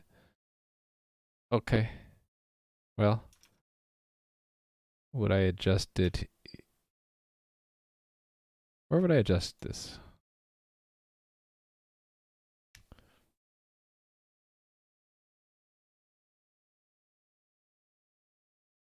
I think I know what to do.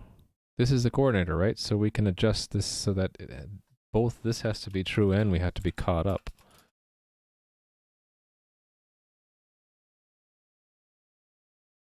That makes sense, doesn't it?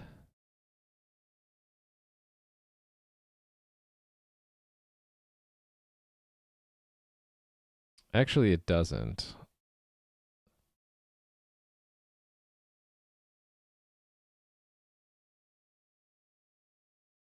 Actually, I don't actually want to do this, do I? Because it does need to redo all of that. I think the trick is that it should just not re-queue them if they're already queued.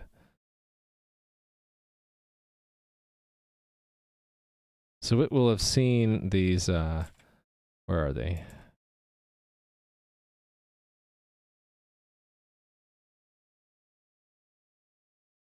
Create temporary client entities, right? It will see those, and it won't, and it's building off of a snapshot, so this would create them, and so it does need to destroy them. But if it's already destroyed them, then it shouldn't need to destroy it again. So it just needs to do a look forward to see if it's been destroyed or not. That's gonna be complicated.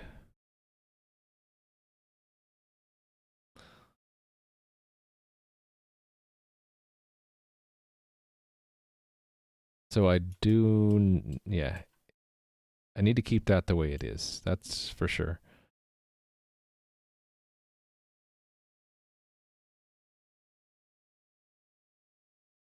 This we do need to do. But only if they exist.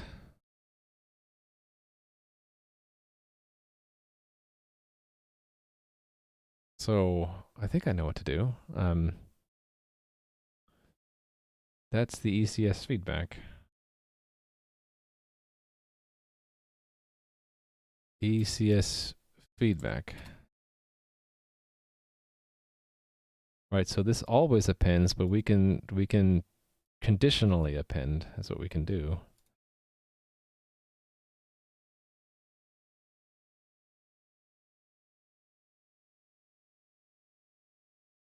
How do I do this?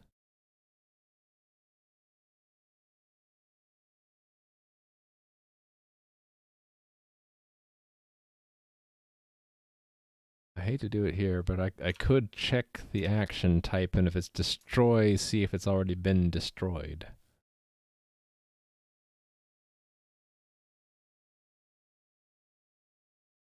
Hmm.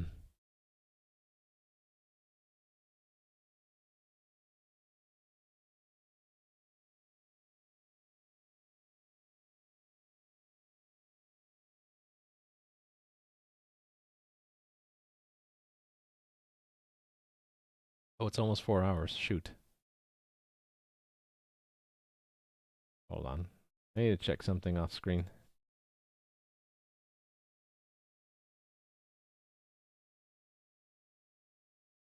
Oh, yeah, okay, so I need to wrap up my stream in the next 15 minutes.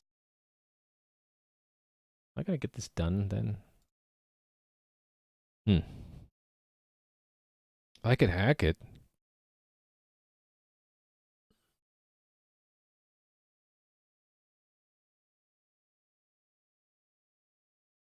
I think I'm just going to leave it and think about later how I'm going to... So the side effect for now will be that I get a bunch of extra destroy entities, which is not bad because it just it cleans them up just in case, but it's excessive. They're going to be in the journal more than once. Every time leadership changes, we'll see that. Actually, every time we start up the cluster, we'll see it again, which is not so bad, right? Not so bad.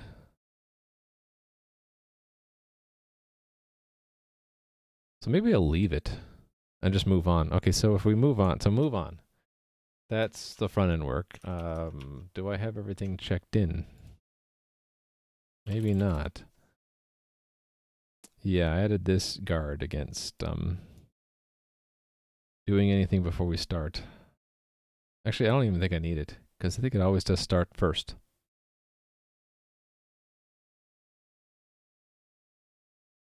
I'll keep it in there just in case. So, guard against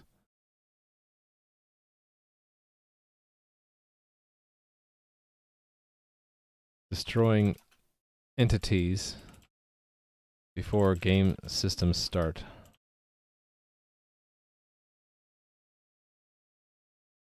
There we go. Yep, almost 4 hours. All right, front end work. Go to the front end. This will be an admin mode only thing, so we will go to where that message comes in. And that message was temporary entity. On temporary entity.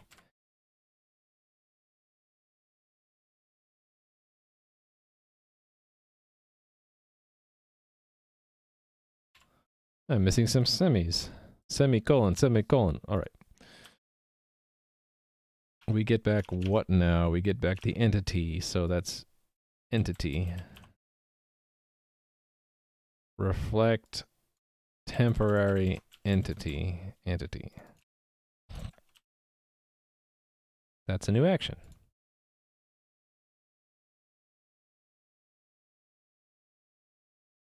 Define action. Reflect temporary entity. And now let us, let's just reduce that for now. So admin reducer. Because that entity ID we need in a lot of places, right? So we'll need to put it into our store.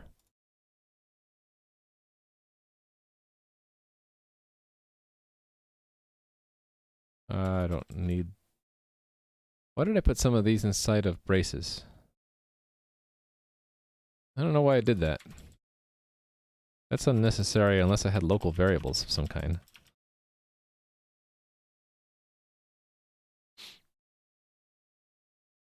Yeah, it's running a little bit late.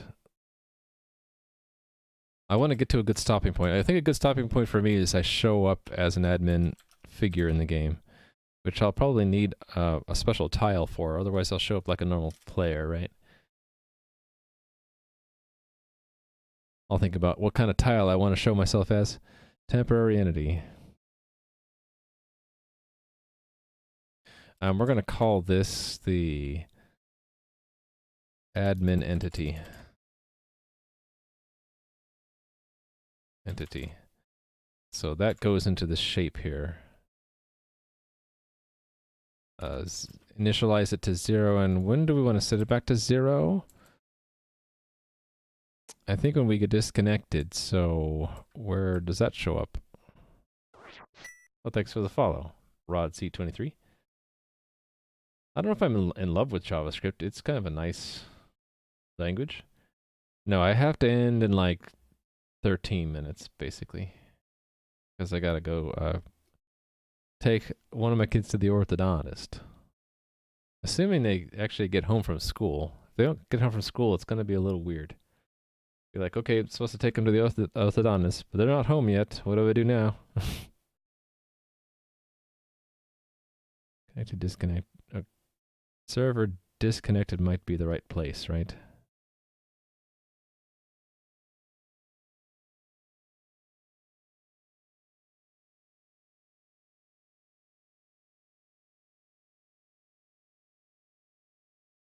Yeah, I don't need orthodontic work though. Where do I use this servers connected thing? I use it in cluster status. Ah, yeah, I remember doing that. Okay. So how do we know when the entity has been destroyed? Maybe we just don't ever... We just leave it. Okay, so once we get an entity, we just continue using it, which is probably a safe thing to do anyway, right?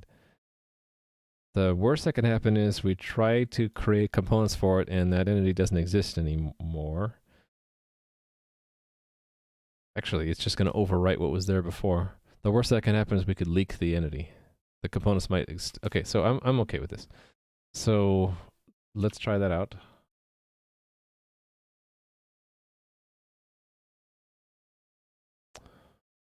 Right, so log... Did I restart the servers? I don't know if I did. No, I didn't. There we go. Booting back up. And now I'm going to log in. That's admin.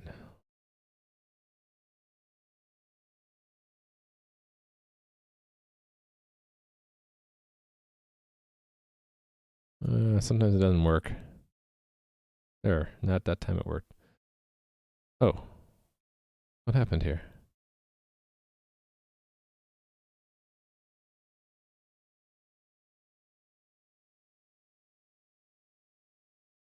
What?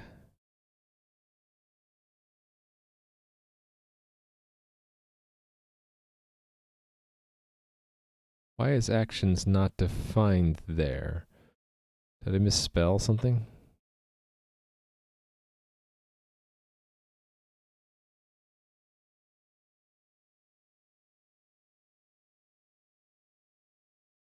What's the real problem? Does it tell me that in the console? No.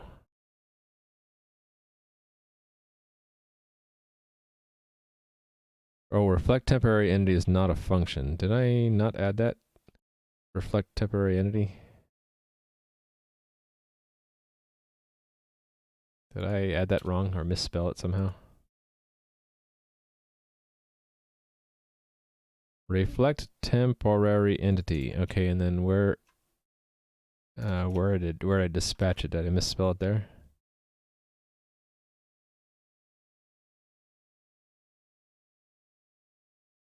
Oh, I just didn't hit save there. Yeah, okay. I have to hit save in all the places, right? Okay, so it should be... Oh, I can't see the Redux store in an incognito window, so let's not use an incognito window. Let's use a non-incognito window. So log out of this, and then admin key in there. And then we're going to look at the Redux store. State, admin, there's my test key. Doesn't matter if it leaks. Actually, it should have been up here. Admin, here we go, 530. All right, so we have an entity to work with.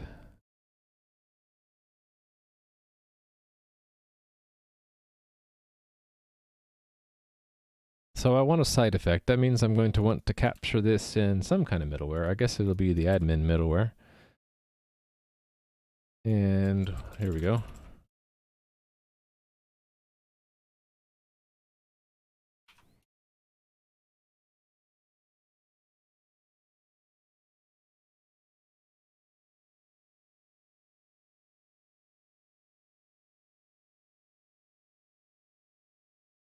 All right. Action. Entity. Actually, I don't care about the action. I'm not going to use it, so I'm not going to care. I just need dispatch and get state. Because what I'm going to do is just create a component and I'm going to create two components. Create component. How did I do this? ECS? I did this in the painting. Where was that? Stage? Send to game. Oh no, I didn't do it directly. I did it back in admin. ECS actions, that's what it was. Okay. So let's steal from here.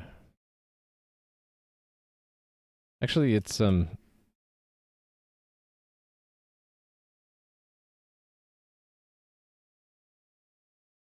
it's an ECS action to update a tile, isn't it? Did I have update tile? Modify component, yeah. So instead of modify, I want to create component. Create component.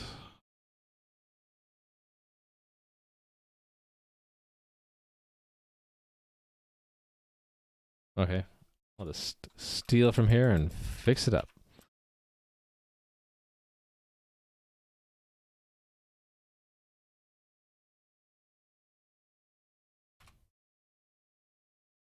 CT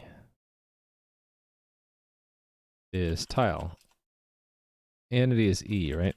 And then here we do get state admin. Actually, was I redundant in the reducer? Did I call it admin? I did. Let's just call it entity. Entity. I can just say admin entity. And then component is C. And that is another object which has a name. If I want a name component, admin moved, false, changed, false, I think. And what's tile ID? ID. Okay, what ID, what tile do I want? Let's just make the X man for now. So that's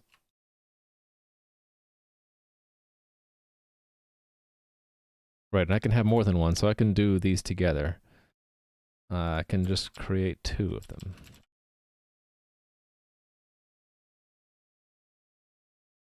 This lets me actually terminate with comma, so I'm going to go ahead and do that.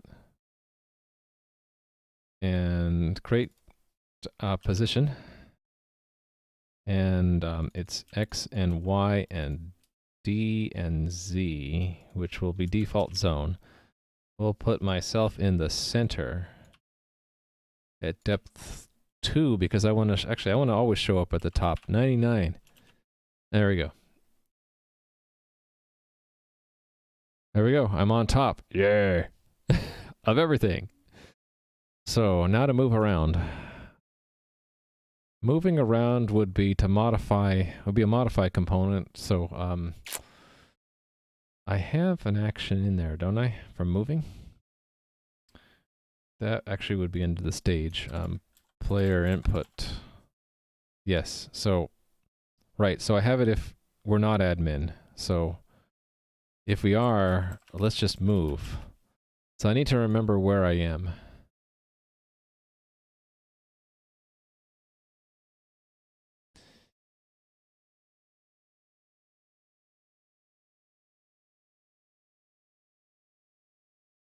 Let's remember where I am in the reducer.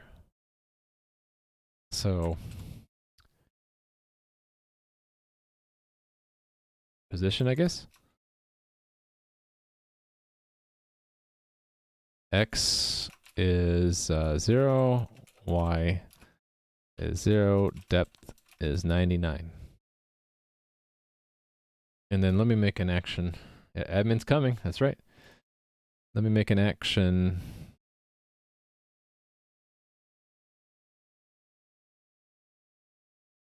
Oh, I have to stop streaming soon. I probably need to call it here anyway. Find out where my kid is so I can take him to the orthodontist.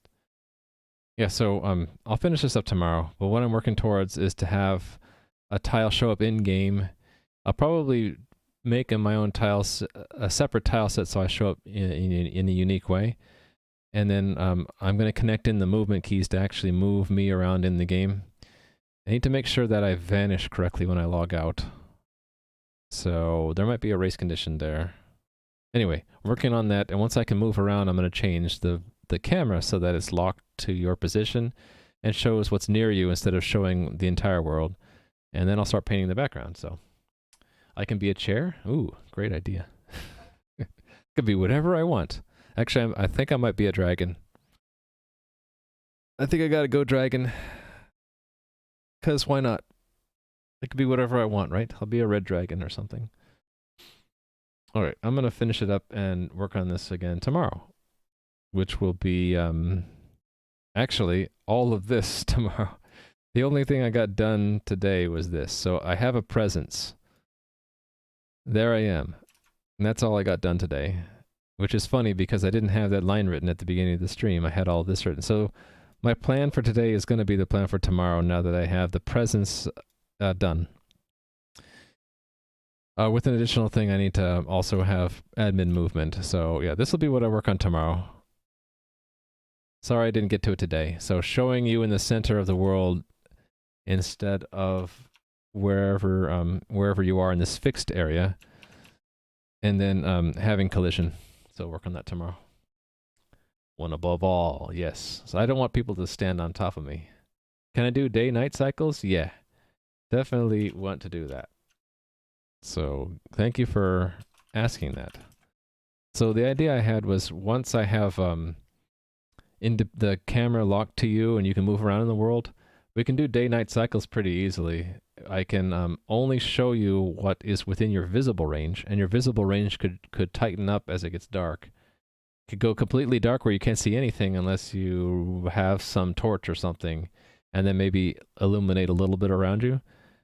And then I also want to introduce like obscurity. So if like there's a wall here, you shouldn't be able to see on the other side of the wall unless you had some kind of way to see through walls, right? So that's coming up down the road. So first, will be expand the world, and then the collisions, and then probably visibility, and that'll include night-day cycles. Yep, we'll get there. It's just things take time to get done. See-through wall spell. Yep, I'll have that at some point. That maybe for a few moments you'll be able to see through walls, and then poof, it'll go away. And please don't bot that to remember what's on the other side of the wall. That's right. So that we're building it one little pebble at a time. I hope you enjoyed the stream today. I'll be back tomorrow. My usual time, 10 a.m. Pacific, or that's 5 p.m. UTC. Occlusion culling, yes. So we'll do occlusion culling in the rendering system sometime down the road.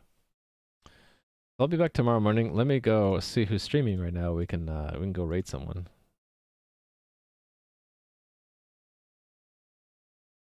Oh, thanks, Cthulhu. You have a great evening too. There's a lot of people streaming right now. I don't know what we'll do for the occlusion culling. Frustrum culling, yeah. There's some simple things the Ultima games did that I could do first. But yeah. Oh, thanks, Shake Soda. You have a good one too. Who should we raid? I don't know. Have you guys seen Oh Bother? Oh, there's Honest Dan is also going. It's Honest. I'm torn. Oh, to raid. Ooh, Simuleos is doing a terminal game. This looks fun. Now I'm watching an ad. I think we'll raid Simuleos. The Simuleos looks like he's looking at or playing a terminal-based. Looks like Rogue. So this will be interesting. I'm waiting for the ad to stop so I can see what he's doing.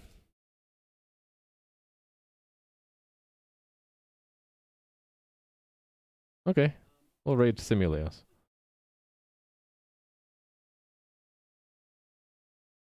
Okay, there we go. Enjoy Simuleos. He's working on a terminal game right now. I will see you guys tomorrow. So until then, bye. Bye.